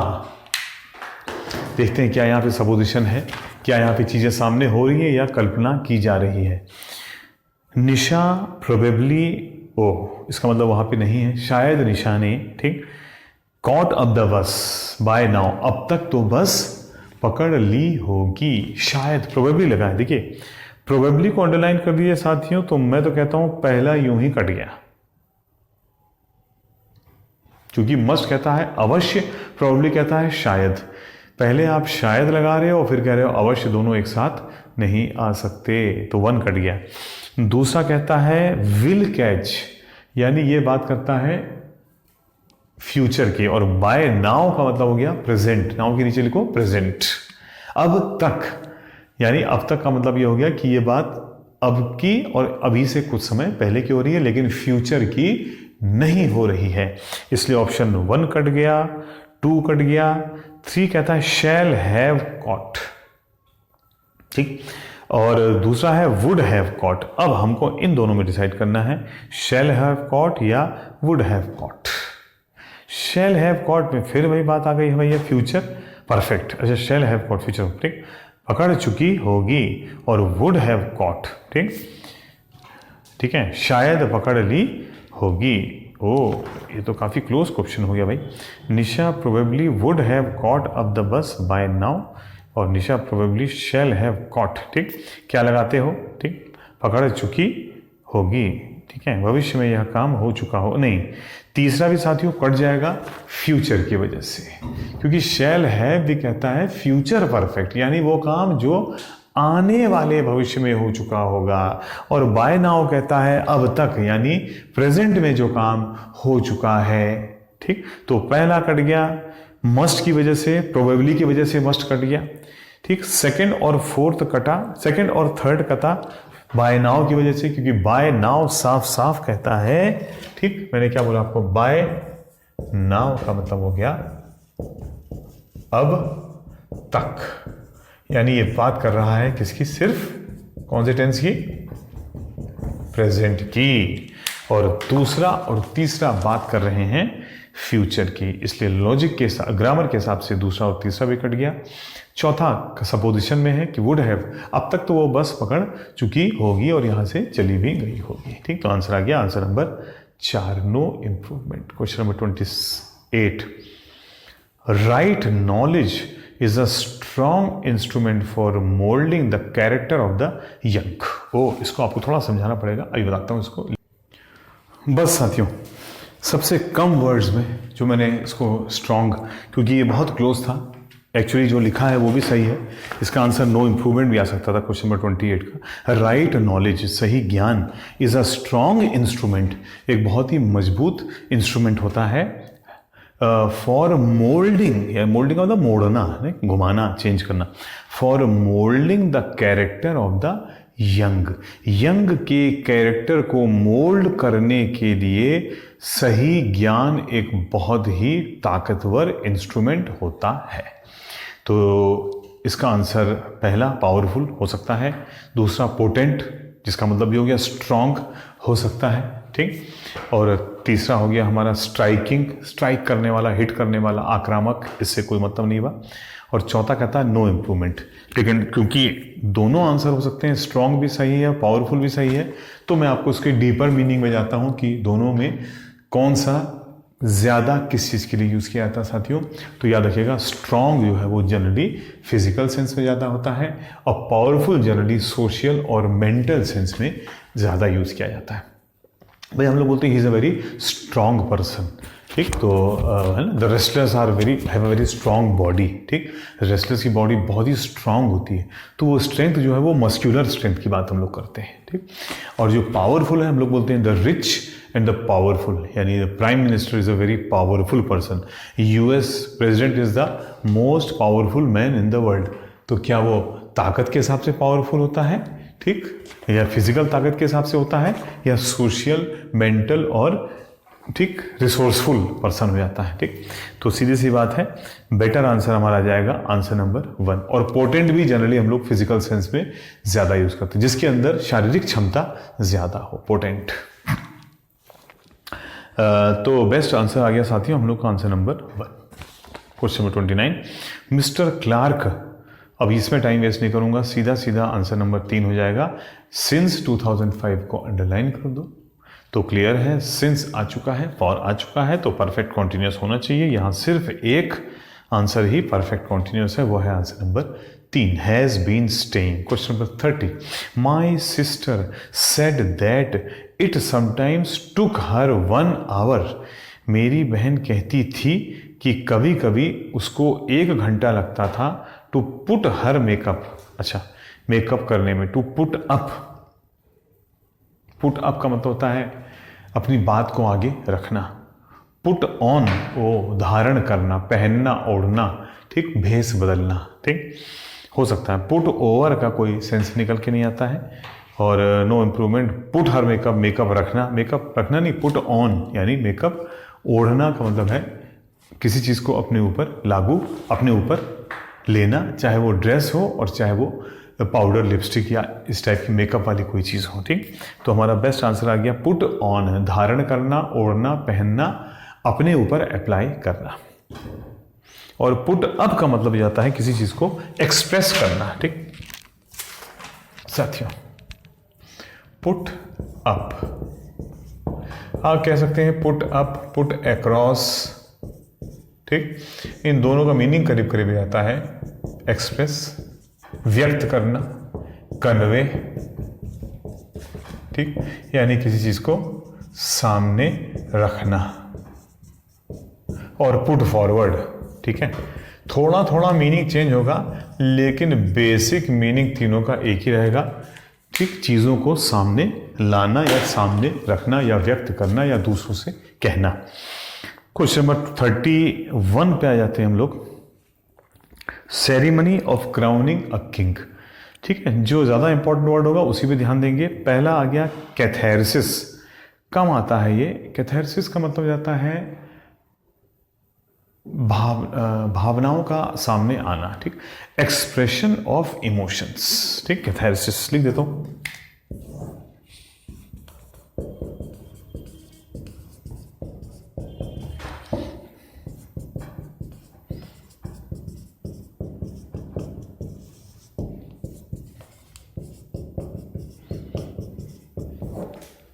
एक्सप्रेशन ऑफ इमोशंस, भावनाओं को व्यक्त करने की स्थिति। ठीक, हाँ, व्यक्त करना या भावनाओं का खुद ही सामने, रिलीज ऑफ, रिलीज भी लिखा हुआ इसमें, मैंने लिखा है रिलीज, है ना, एक्सप्रेशन या रिलीज, अभिव्यक्ति या भावनाओं का खुद ही सामने आ जाना, व्यक्त करना या भावनाओं का सामने आ जाना, कैथेरसिस। ठीक, यानी क्लियर है कि भावनाओं का सामने रखना या आना। परजेशन, परजेशन का मतलब आता है शुद्धिकरण, प्यूरिफिकेशन।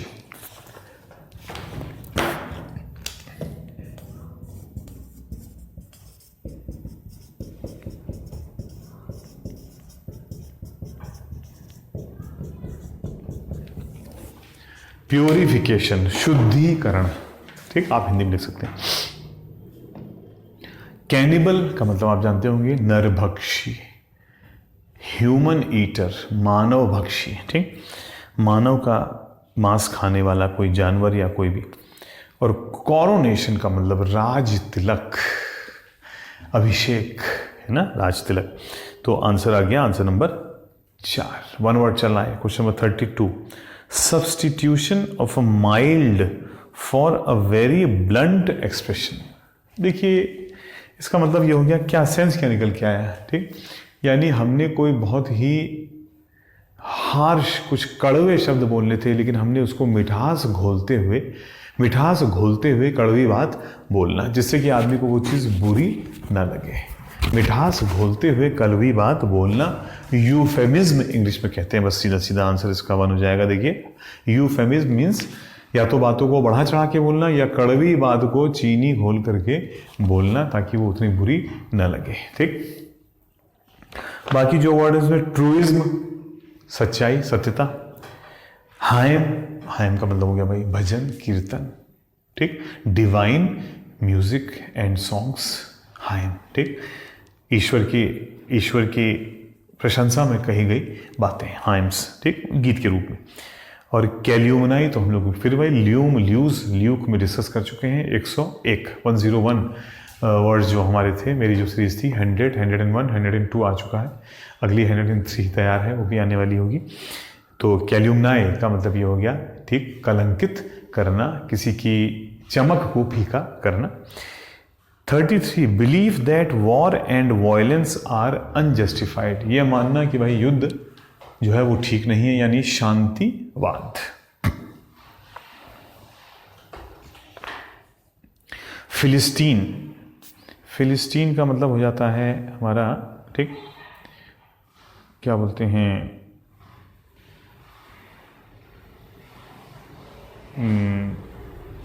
कला, आर्ट, क्राफ्ट का, ठीक, नुकसान करने वाला। ठीक, मैं इसको एग्जैक्ट मीनिंग आपको बताता हूँ अभी। ये 2 वर्ड मैंने अभी बताने हैं आपको, ये दोनों वर्ड मैं आपको बता दूंगा, फिलिस्तीन और एक उधर आया था। ठीक है, एग्जैक्ट लिखा दूंगा बोर्ड पे लिख करके।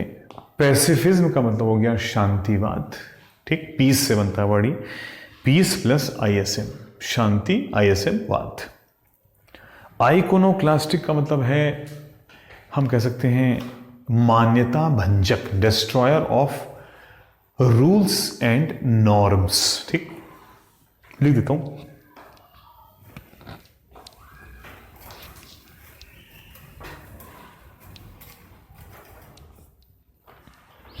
क्या बोला मैंने? मान्यता भंजक है ना। आइकोनोक्लास्ट जो व्यक्ति होता है वो होता है, मैंने जो वर्ड बनाया इसके लिए वो ये है, मान्यता भंजक, मूर्ति भंजक। हालांकि एग्जैक्टली मूर्ति भंजक होता नहीं है। ठीक, हम कह सकते हैं destroyer of norms and beliefs, मान्यताओं और ठीक प्रथाओं को तोड़ने वाला। ठीक, प्रथा भंजक। ठीक, मान्यता भंजक, आइकोनोक्लास्ट। तो आइकोनोक्लाज्म का मतलब हो गया आइकोनोक्लास्टिक, प्रथा भंजक करने वाला। और सैनिटोरियम का मतलब तो भैया आप जानते होंगे। ठीक, कोई विहार। ठीक, सैनिटोरियम का मतलब अस्पताल भी हो सकता है, यानी वो कोई भी जगह जहां हम स्वास्थ्य लाभ स्थल, सैनिटोरियम। ठीक, स्वास्थ्य लाभ स्थल। ठीक, रेस्ट प्लेस एक प्रकार का। ठीक, रिट्रीट, रेस्ट हाउस, रिट्रीट। ठीक है, रेस्ट हाउस, रिट्रीट, स्वास्थ्य लाभ स्थल, सैनिटोरियम। ठीक, और स्वास्थ्य लाभ जो कई बार हम लोग पागल खाना, ठीक, और जहाँ ऐसे व्यक्तियों को रखते हैं उनको भी बोल देते हैं सैनिटोरियम, यानी वो कोई भी स्थान जहाँ पे हम किसी को शरण देते हैं या किसी को रखते हैं कुछ समय के लिए ताकि उसको सुधारा जा सके, लाभ स्थल कह सकते हैं हम लोग। ठीक, सैनिटोरियम। अच्छा, फिर आया था one who goes for a secret official meeting. ठीक, किसी मीटिंग में जाने वाला व्यक्ति चुपचाप से। तो पहला तो हो गया एपिक्यूरियन। ठीक ठीक, खाने का शौकीन, फूड लवर, एपिक्यूरियन। ठीक, food lover. Emissary, E plus mission. देखिए एमिसरी वर्ड जो है ना वो दो वर्ड से मिलकर बनता है, मैं लिख के बता देता हूँ आपको। ठीक है साथियों, एमिसरी वर्ड दो वर्ड से मिलकर के बनता है, जैसे मैंने यहाँ पे लिखा ई प्लस मिशन, किसी मिशन में बाहर जाने वाला। ठीक, किसी मिशन में बाहर जाने वाला दूत। ठीक, दूत।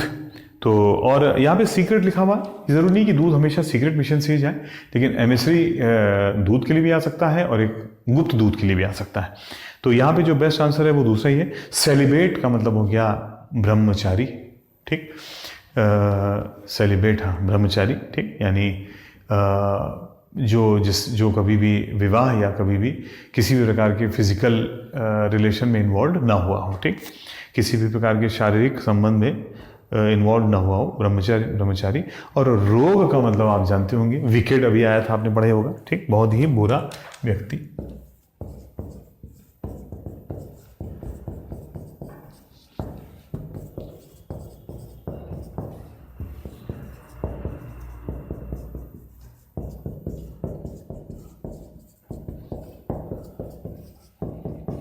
फिलहाल ये 6 वर्ड दिखा दे रहा हूं।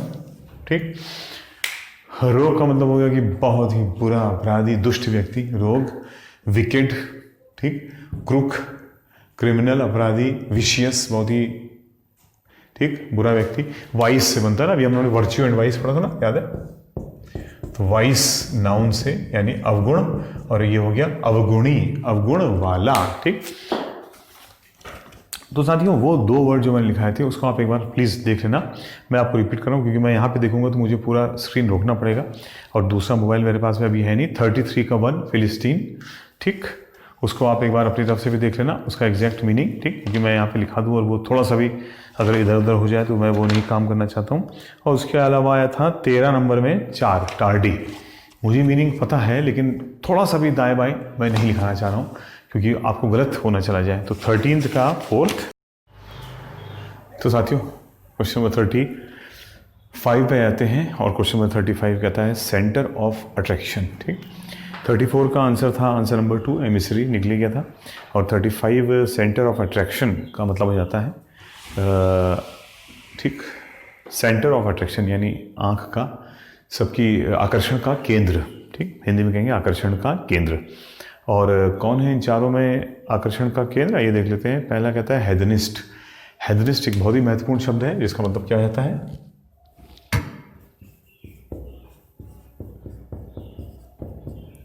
बहुत ही ज़्यादा इंपॉर्टेंट है आपके एसएससी के एग्जामिनेशन में, तो समझ लीजिए मनमौजी, ठीक, खाओ पियो और मौज करो, इन लोगों का सोचना होता है एथनिस्ट का। थोड़ा सा नेगेटिव में कह सकते हैं हम लोग, यानी विलासी हम लोग कह सकते हैं इसको, विलासितापूर्ण जीवन जीने वाला, हर वक्त खाने पीने मौज करने, मौज उड़ाने के बारे में सोचने वाला और जनरली कोई कार्यभार न करने वाला। नंबर 2 साइनोजर, यानी सबकी आंखों का तारा, ठीक। तो साइनोजर का मतलब हो जाता है, देखिए एक फ्रेज होता है, बल्कि देखिए एक फ्रेज होता है, दिखाना चाहूंगा आपको, यानी हिंदी में क्या कहेंगे,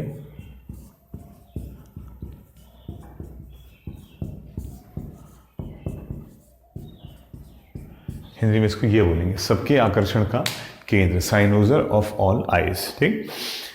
तो यही हमारा आंसर हो गया। और तीसरा फिर डिबॉश आ जाता है, और डिबॉश बहुत ही घटिया और गंदी सोच वाला व्यक्ति, ठीक, बहुत ही चरित्रहीन, ठीक, कैरेक्टरलेस, ठीक, हम लिख लेते हैं इसके लिए डिबॉच। देखिए हिंदी में हो गया चरित्रहीन, जिसका कोई चरित्र ही न हो। इंग्लिश में इसको हम लोग बोल सकते हैं इमोरल, और बहुत ही घटिया सोच वाला व्यक्ति, ठीक, यानी वेरी चीप, ठीक, चीप, डर्टी, ये देखिए फिल्दी, ठीक, सुनोगे अपने वर्ड, नेस्टी, ठीक है। एक ऐसा व्यक्ति जिसकी सोच में ही, ठीक, ये सब चीजें हैं, नेस्टी, गंदा, चीप, घटिया, डर्टी, फिल्दी, गंदी सोच वाला व्यक्ति, ठीक, डिबॉश। और चौथा हमारा कहता है एपिक्योर, ऊपर आ चुका है, ठीक, खाने पीने का शौकीन। देखिए एपिक्योर और हेदनिस्ट में यही फर्क हो जाता है, हेदनिस्ट जो है थोड़ा सा नेगेटिव सेंस में आ जाता है, ठीक, और जो एपिक्योर है वो थोड़ा पॉजिटिव सेंस में ही आता है। थोड़ा क्यों वो पॉजिटिव सेंस में ही आता है क्योंकि उसका मतलब जाता है कि खाने पीने का शौकीन व्यक्ति, लेकिन और सब कार्य भी करने वाला। और हमारा हेदनिस्ट हो जाता है, उसकी बात करें एपिक्योर की, और हेदनिस्ट हो जाता है जिसका केवल एक ही काम है कि भोग विलास करो, ठीक, और खूब मौज करो और कुछ भी ना करो, ठीक, थोड़ा नेगेटिव सेंस में हो गया। अच्छा साथियों, वो दोनों मीनिंग कंफर्म थे जो मैंने आपको लिखाए थे। टार्डी का मतलब वही होता है सुस्त, धीमा, ठीक, आलसी, लेजी, ठीक, और बहुत ही धीरे धीरे कार्य करने वाला। और क्या बोलते हैं आपका फिलिस्तीन का मतलब ये आता है कला भंजक, कला नाशक, ठीक, ये कह सकते हैं हम लोग कि आइकोनोक्लास्ट, ठीक, यानी फिलिस्तीन, ठीक, फिलिस्टाइन इंग्लिश वर्ड हो गया, और आइकोनोक्लास्ट है ना। देखिए आइकोनोक्लास्ट में मैं आपको ये बात तो कहना भूल ही गया था कि आइकॉन से बनता है। आइकॉन का मतलब आप जानते होंगे सिंबल, प्रतीक, इमेज, मूर्ति, ठीक। तो आइकोनोक्लास्ट का मतलब हो गया सिंबल, प्रतीक, इमेज, मूर्ति, प्रतिमाओं को, प्रतीकों को, मूर्तियों को तोड़ने वाला, का नाश करने वाला, ठीक। और एक वर्ड हो जाता है वेंडल, ठीक, डिस्ट्रॉयर ऑफ आर्ट, कला भंजक। ये तीनों कहीं ना कहीं ऐसे व्यक्ति होते हैं जो कला, साहित्य, संस्कृति से नफरत करते हैं, और जहाँ भी इनको कोई कला, साहित्य, संस्कृति से संबंधित चीज़ देती है उसका नाश कर देते हैं। खैर साथियों, 35 का आंसर 2 हो गया। और अब हम लोग स्पेलिंग्स की ओर बढ़ते हैं, जिसमें हमारा पहला वर्ड आ जाता है आर्किटेक्चर, आप जानते होंगे, ठीक है, जो बिल्डिंग्स वगैरह का डिज़ाइनिंग करते हैं। एप्रोप्रिएट, उचित, ठीक, कॉमन वर्ड है इसलिए मैं टाइम वेस्ट नहीं करूँगा। एप्रिसिएशन यानी प्रशंसा, प्रेज, PRAISE, ठीक। और अरिथमेटिक की स्पेलिंग गलत होगी है, अरिथमेटिक METIC हो जाएगी, ठीक, METIC। 37 पे हम लोग आते हैं साथियों, और इसमें भी चारों वर्ड काफ़ी आसान है, ज़्यादा टाइम वेस्ट ना करते हुए।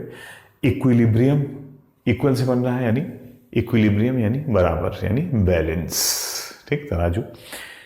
ऑक्सिलरी, ये ऑक्सिलरी वर्ड तो वही हम लोग ऑक्सिलरी वर्ब भी पढ़ते हैं, और ऑक्सिलरी वर्ब का मतलब आप जानते ही हैं हो जाता है, ठीक, यानी हेल्पिंग वर्ब है ना, सहायक।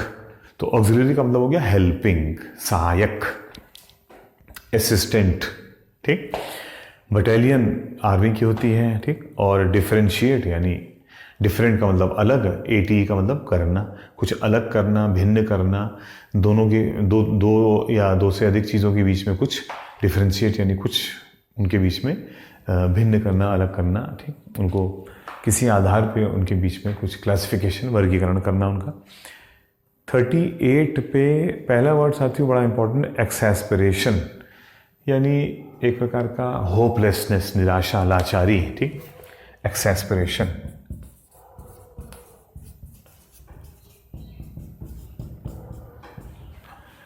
ठीक,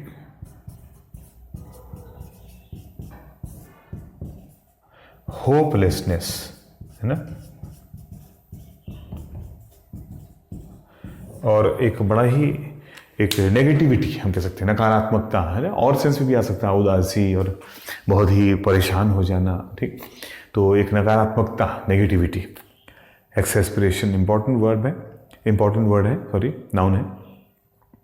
तो 37 में जो गलती थी साथियों वो इक्विलिब्रियम में थी, और इक्विलिब्रियम में सिंगल एल ही आना चाहिए मेरे ख्याल से, ठीक, जहाँ तक मुझे ध्यान आ रहा है। 38 पे PERA स्पेलिंग हो जाती है, ठीक है, एक्सैस्पिरेशन, PE। एग्जैजरेशन एक बहुत ही इंपॉर्टेंट वर्ड है। एग्जैजरेट का मतलब बढ़ाना, बढ़ा चढ़ा के बोलना है। बोस्ट, BOAST, बोस्ट, डींगे मारना, ठीक। कई वर्ड्स है जो इससे रिलेट होते हैं, क्योंकि आज समय की सीमा है भाई, ठीक, एक सीमा के अंदर ही हमको खत्म करना। इरेडिकेशन, ये तो एक बहुत ही इंपॉर्टेंट वर्ड है, इस पर समय देना ही पड़ेगा, मजबूरी है, ठीक। और जल्दी से 2-3 वर्ड लिखा देता हूँ उस पर। 2 वर्ड लूंगा बल्कि, क्योंकि रूट, चलो खैर 3 ले लेता हूँ। देखो ये रूट है एक्चुअली रेड, और रेड का मतलब हो जाता, रेड का मतलब ही आता है रूट, जड़, है ना।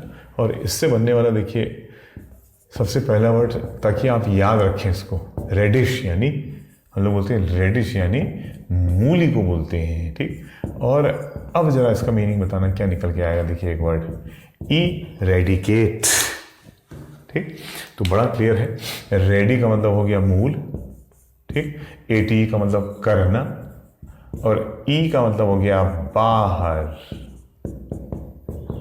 तो क्या मतलब निकल के आया, ठीक, मूल को बाहर करना, इसका मतलब किसी चीज को जड़ से उखाड़ना, जड़ से उखाड़ना हिंदी में। और इंग्लिश में किसको कहते हैं, टू रूट आउट। रूट को हम लोग एज वर्ब यूज कर लेते हैं, टू रूट आउट यानी जड़ को ही बाहर निकाल देना।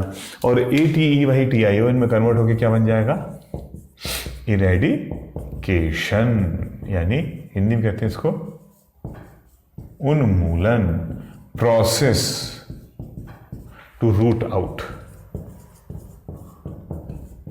ठीक, जड़ से बाहर निकालने की प्रक्रिया, ठीक है। 3 इंपॉर्टेंट वर्ड दिखा दिए मैंने आपको, ये वेरी वेरी इंपॉर्टेंट वर्ड है, बार बार आपके एग्जामिनेशन में आते हैं, ठीक है।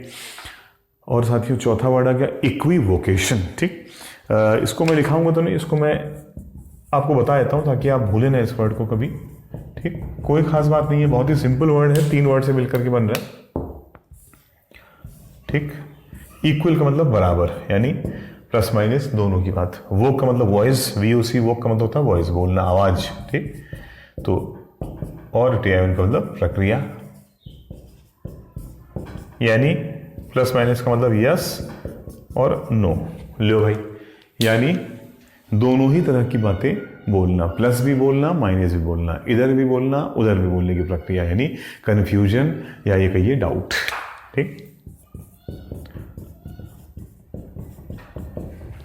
कंफ्यूजन या ये कहिए जैसा मैंने कहा डाउट, इक्विवोकेशन, ठीक, बहुत ही इंपॉर्टेंट वर्ड है।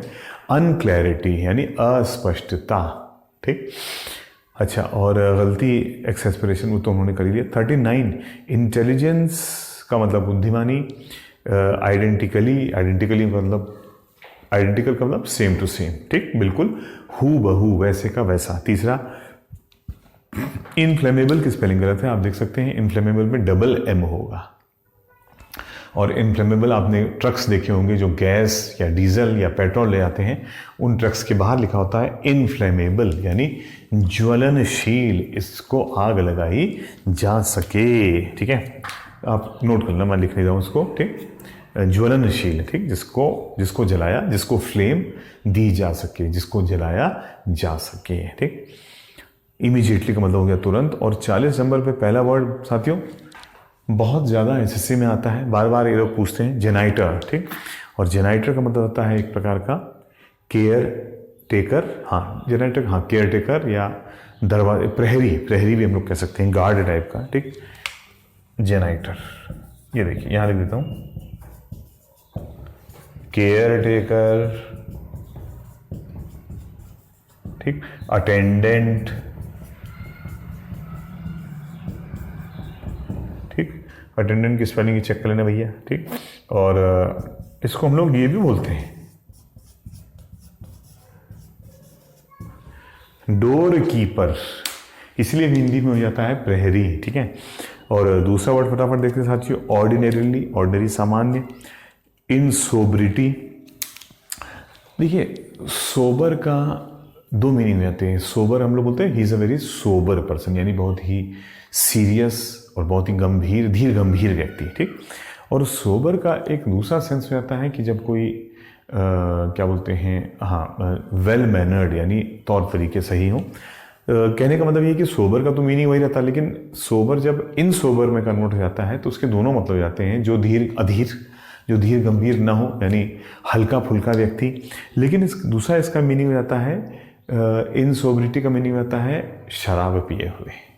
ठीक, यानी जो सोबर नहीं है, जो अपना एक डेकोरम और एक अपनी शिष्टता मेंटेन नहीं रख पा रहा है, पिया हुआ व्यक्ति, ड्रंकन पर्सन। ठीक, और चौथा है साइकोमेट्रिक। ठीक, जब हम किसी की साइकोलॉजी को नापते हैं। ठीक, यानी साइकोलॉजी की क्या बोलते हैं, नापतोल, मेजरमेंट ऑफ साइकोलॉजी। ठीक है, कॉमन वर्ड है, ज़्यादा टाइम वेस्ट नहीं करूँगा साथियों। हम लोग आ जाते हैं अब क्लोज टेस्ट पे फटाफट। और भले ही आपको ये मुश्किल लग रहा हो, लेकिन ये उतना मुश्किल है नहीं, हम देख सकते हैं। लिखा है अवर कॉन्स्टिट्यूशन, 41 में देख रहा हूँ, अवर कॉन्स्टिट्यूशन इज नेम्ड, पैसे में जा रहा है, हमारे कॉन्स्टिट्यूशन को नाम दिया गया है। ठीक, नाम दिया गया है डैश। अब 4 वर्ड है, डेमोक्रेसी, वैसे तो डेमोक्रेसी होना चाहिए, एरिस्टोक्रेसी, सामंतवाद। ठीक, इसको उदारवाद भी बोलते हैं। ठीक, हिंदी में कहते हैं कुलीन तंत्र। ठीक, और वैसे बनता ये कुल से ही है। ठीक, हम लोग इसको पॉजिटिव सेंस में यूज़ कर लेते हैं साथियों, लेकिन है ये नेगेटिव वर्ड, क्योंकि एरिस्टोक्रेसी का मतलब हो गया कुलीन तंत्र, जो कुलीन हुआ, जो कुल से चला आ रहा है, वही जो है वो आगे शासन करेगा। अब वो अलग बात है कि माना जाता है कि भाई ये अच्छे कुल का है, इसलिए इसके अंदर ऐसा खून है कि ये शासन कर सकता है। अब ये तो पुराने ज़माने की बात होगी, तब एरिस्टोक्रेसी माना जाता था, कुलीन तंत्र।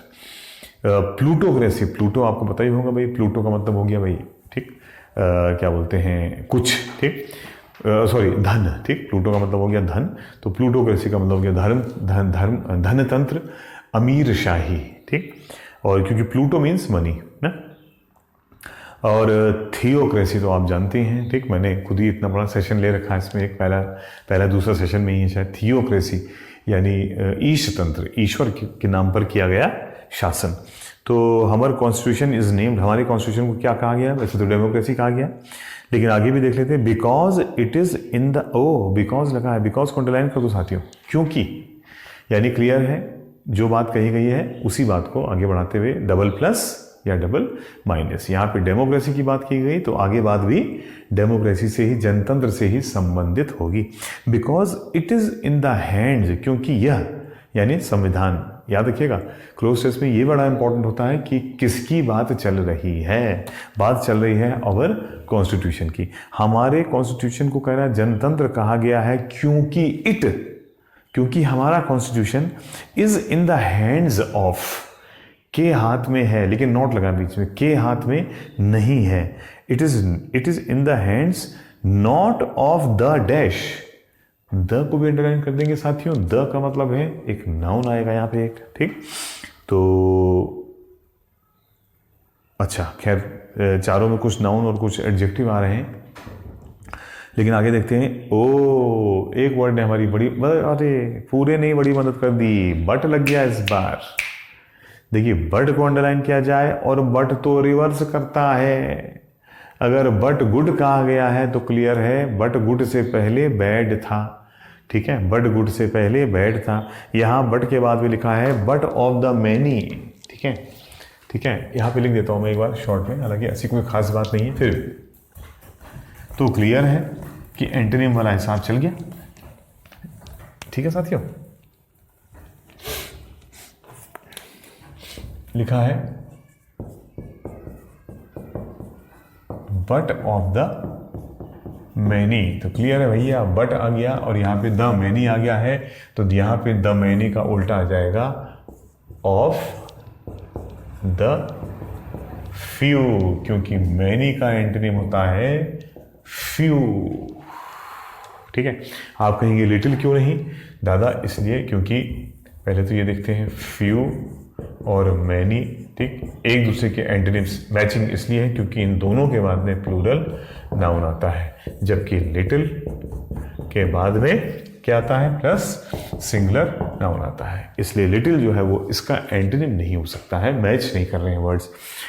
फ्यू के बाद प्लूरल नाउन तो लिटिल के बाद में सिंगुलर नाउन, मैनी के बाद में प्लूरल नाउन तो मच के बाद में सिंगुलर नाउन। लिटिल की पेयरिंग बचती है मच से। I don't want much, I want little. ठीक, मुझे ज्यादा नहीं चाहिए, मुझे थोड़ा चाहिए, जरा चाहिए। ठीक, तो few many plus plural noun, little much plus singular noun. ठीक, समय आगे बढ़ जाते हैं साथियों। तो यहां पे है तो हमारा आंसर सीधा सीधा आंसर नंबर फ्यू आ गया है। ठीक, ग्रामर के हिसाब से। और फिर बट लग गया एक। ठीक, तो इस बट को तभी पढ़ सकते हैं जब हम पहले वाली बात को पढ़ लें, क्योंकि अब जो बट लिखा है वो पहली वाली बात को रिवर्स कर रहा है, पूरी बात को। तो पहले वाली बात लिखी थी साथियों, our constitution is named democracy, हमारे कॉन्स्टिट्यूशन को डेमोक्रेसी कहा गया है, because it is in the hands of not of the few, क्योंकि ये फ्यू के हाथ में नहीं है, ये कुछ के हाथ में नहीं है, बट ऑफ द मैनी, बल्कि ये तो बहुत लोगों के हाथ में है, बहुतों के हाथ में है। ठीक, और फिर लिखा है बट आवर लॉज, लेकिन हमारा कानून, ठीक, सिक्योर इक्वल, सुरक्षित करता है, सुरक्षित। ठीक, तो साथियों बट कहता है बट आवर लॉज हमारा सब्जेक्ट हो गया, सिक्योर हमारा V1 हो गया, वर्ब का फर्स्ट फॉर्म हो गया, इक्वल और इक्वल एडजेक्टिव हो गया, और 43 पे एक ऑब्जेक्ट आ जाएगा कि हमारा कानून सिक्योर, सुरक्षित करता है, इक्वल बराबर डैश, बराबर डैश, फॉर ऑल, सभी के लिए, बराबर डैश। ठीक, वो क्या हो सकता है जो हमारा कानून सुरक्षित करता है? वो पहला हो सकता है रिम्यूनरेशन, यानी सैलरी, पारिश्रमिक। तो ये तो कट गया भाई। ठीक, कानून का पारिश्रमिक से कोई लेना देना नहीं होता है। ठीक, सेकंड कहता है हमारा, ठीक, जस्टिस, कानून का जस्टिस से सीधा लेना देना होता है, ये हमारा आंसर हो सकता है। तीसरा इक्वल राइट्स, सबको बराबरी का अधिकार देता है। ठीक, ये भी हमारा आंसर हो सकता है। ठीक, और चौथा कहता है कानून सभी को बराबर पावर देता है, बिल्कुल गलत, कानून किसी को पावर नहीं देता, कानून सबको न्याय देने का काम करता है। तो हमारे दो आंसर हो सकते हैं साथियों, इक्वल जस्टिस और इक्वल राइट्स। आइए देख लेते हैं, आगे भी एक इंफॉर्मेशन है फॉर ऑल, सभी के लिए, इन देयर प्राइवेट डिस्प्यूट्स, उनके निजी विवादों में। तो भैया विवाद में कानून किसी को अधिकार देता है। ठीक, विवादों में कानून किसी को विवाद करने का अधिकार देता है, या लोगों के विवाद में कानून उनको न्याय दिलाता है, जस्टिस देता है कि कौन सही है और कौन गलत है। ठीक, तो बड़ा क्लियर है कि हमारा आंसर घूम फिर के आ जाएगा साथियों, आंसर नंबर जस्टिस। ठीक, कानून हमको जस्टिस दिलाता है। एंड को अंडरलाइन करेंगे और उस बात को आगे बढ़ाते हुए कि कानून सबको बराबर का अधिकार दिलाता है, एंड आवर पब्लिक ओपिनियन, और हमारा जो पब्लिक ओपिनियन है वेलकम्स, हमारा जो पब्लिक ओपिनियन है वो वेलकम करता है। ठीक है, बीच में कैमरा चला गया था तो मैं इसको फिर रीशूट कर रहा हूँ। ठीक है साथियों, वो वेलकम करता है। ठीक है, तो एक V5 आ गया देखिए। ठीक, और वो भी पॉजिटिव। ठीक है, एंड हमारा जो पब्लिक ओपिनियन है, जनमत है, ठीक, जनता का जो ओपिनियन है, जनता का जो विचार है वो स्वागत करता है। V5 है और वो भी पॉजिटिव, और एंड लगा है तो क्लियर है एक और V5 आएगा और वो भी पॉजिटिव होगा। देखिए भाई किस चीज़ का वेलकम करता है और क्या करता है। ओहो 44 में पहला V1, दूसरा V1, तीसरा V1, चौथा V5। ठीक, तो हमारा आंसर सीधे सीधे आ गया आंसर नंबर 4। ठीक है, और बाकी तीनों कट गए। और पॉजिटिव वर्ड भी चाहिए था तो ऑनर्स पॉजिटिव वर्ड भी है। हमारा पब्लिक का जो ओपिनियन है वो स्वागत करता है और सम्मान करता है किसका भैया, टैलेंट्स, प्रतिभाओं का, in every branch of achievement, her branch में, हर क्षेत्र में। ठीक, वो उनका स्वागत करता है। और फिर एंड लगा है, यानी उसी बात को फिर आगे बढ़ा रहे। And as we give free play, और जैसा या क्योंकि हम देते हैं, फ्री प्ले का मतलब है एक खुला मैदान देते हैं। To dash in our public life, सार्वजनिक जीवन में डैश को हम खुला मैदान देते हैं। तो सार्वजनिक जीवन में साथियों किसको खुला मैदान दिया जा रहा है, जरा देखा जाए। ठीक, पहला कह रहा है कुछ, सम, भाई जो ऊपर से बात चल रही है उसके हिसाब से तो ये कुछ ठीक लग रहा है। दूसरा कह रहा है टू ऑल, खुला मैदान अगर कह रहे हैं, अगर आप बाकायदा फ्री प्ले वर्ड यूज़ कर रहे हैं तो फ्री का मतलब तो फ्री हो गया, फिर वो तो उसमें तो फिर कोई कंडीशन लगी ही नहीं। तो सम नहीं हो सकता है, ऑल हो सकता है, फ्यू और लिटिल तो कहता है ना के बराबर को हम खुला मैदान देते हैं। तो ऊपर वाली बातों से मैच करते हुए पॉजिटिव सेंटेंस है, तो हमारा आंसर सीधा सीधा आ गया आंसर नंबर 2। सभी को एक खुला मैदान दिया गया है परफॉर्म करने का। So we carry the same spirit into our daily relation with one another. Time waste करना बेकार है, मैं जल्दी से बता देता हूँ मीनिंग। इसीलिए हम उसी स्पिरिट को, यानी उसी सोच को, उसी आत्मबल, मनोबल है ना, उसी मोराल को अपने लेकर के चलते हैं डेली रिलेशन में, अपने रोज के संबंधों में। क्योंकि खुला मैदान सबको मिला हुआ है, तो वही फ्रीडम हम अपने बाकी साथियों को भी देते हैं विद वन अनदर, एक दूसरे के साथ। यही डेमोक्रेसी है। फिर लौट के पहली लाइन पे चले गए। ठीक, तो पहली लाइन की थीम नहीं छोड़नी है, थीम नहीं छोड़नी है, कनेक्टर्स पे ध्यान देना है, यानी कंजंक्शंस पे, एंड, सो, बट, ये सब जो मैंने पढ़े, और सब्जेक्ट वर्ब साथियों, ये 3 चीज़ें नहीं छोड़नी क्लोज टेस्ट में। क्योंकि अभी कैमरा कुछ गड़बड़ कर रहा है मेरा, ये दूसरे दिन मैं इसको फिर कंप्लीट कर रहा हूँ और तीसरी बार कंप्लीट कर रहा हूँ। ठीक, तो आप समझ सकते हैं कि मैं थोड़ा जल्दी में हूँ। तो अब हम लोग लास्ट क्वेश्चन पे आते हैं साथियों। अपनी 46 से 50 ज़्यादा टाइम वेस्ट नहीं करूँगा। 46 का हमारा आंसर आ जाएगा, सेकेंड लाइन में लिखा हुआ है, corruption has spread it's tentacles. Corruption ने अपने टेंटिकल्स यानी अपनी जो अपने नेटवर्क है वो कहाँ तक पहुँचा दिया है। आंसर चौथा हो जाएगा, सेकेंड लाइन में लिखा है कि सभी जगह पे। 47 कहता है what kind of status is being barred by the corruption. पहला देखिए ये लिखा है आखिरी लाइन में पहले पैसेज की। ठीक, बारिंग द सोशल स्टेटस। 48 सीधे सीधे वन लाइनर्स हैं ये। According to the passage who is free from corruption, और बार बार लिखा हुआ भैया कि हाई रैंकिंग ऑफिशियल्स फ्री नहीं हैं, पॉलिटिशियन फ्री नहीं है, ब्यूरोक्रेट फ्री नहीं है, यानी answer number 4 none of these, इनमें से कोई भी करप्शन से फ्री नहीं है। 49 जब आप पढ़ लेंगे which of the following measures is not mentioned in the passage to root out the evil of corruption. Corruption को रूट आउट करने के लिए सेकंड पैसेज की पहली लाइन में आंसर दिया हुआ है, और इसमें प्राइवेट सेक्टर की कोई बात नहीं की गई है, इसलिए हमारा आंसर आ गया 1, 2, 3 और 4। मीडिया की बात की गई है, जुडिशरी की बात की गई है, कोड ऑफ कंडक्ट की बात की गई है पॉलिटिशियन, लेजिस्लेचर्स और ब्यूरोक्रेट्स के लिए। क्वेश्चन नंबर 50 कौन सा इनकरेक्ट है? पहला ही इनकरेक्ट है, corruption is prevalent only in developing countries. कह रहा है करप्शन केवल विकसित देशों में ही है, विकासशील देशों में ही है, जबकि पहली लाइन में लिखा हुआ it is witnessed all over the world in developing as well as developed countries. तो इसी के साथ साथियों इस सेशन को समाप्त करता हूँ। उम्मीद है आपको इसमें बहुत फ़ायदा मिला होगा। ठीक, और आपके लाइक्स और आपके सब्सक्राइब्स और आपके शेयर्स जितना आप करेंगे उतना मैं फिर सेशन करता रहूँगा, कोई प्रॉब्लम नहीं है। ठीक है, तो थैंक यू वेरी मच, धन्यवाद। आगे मिलते हैं किस दिन।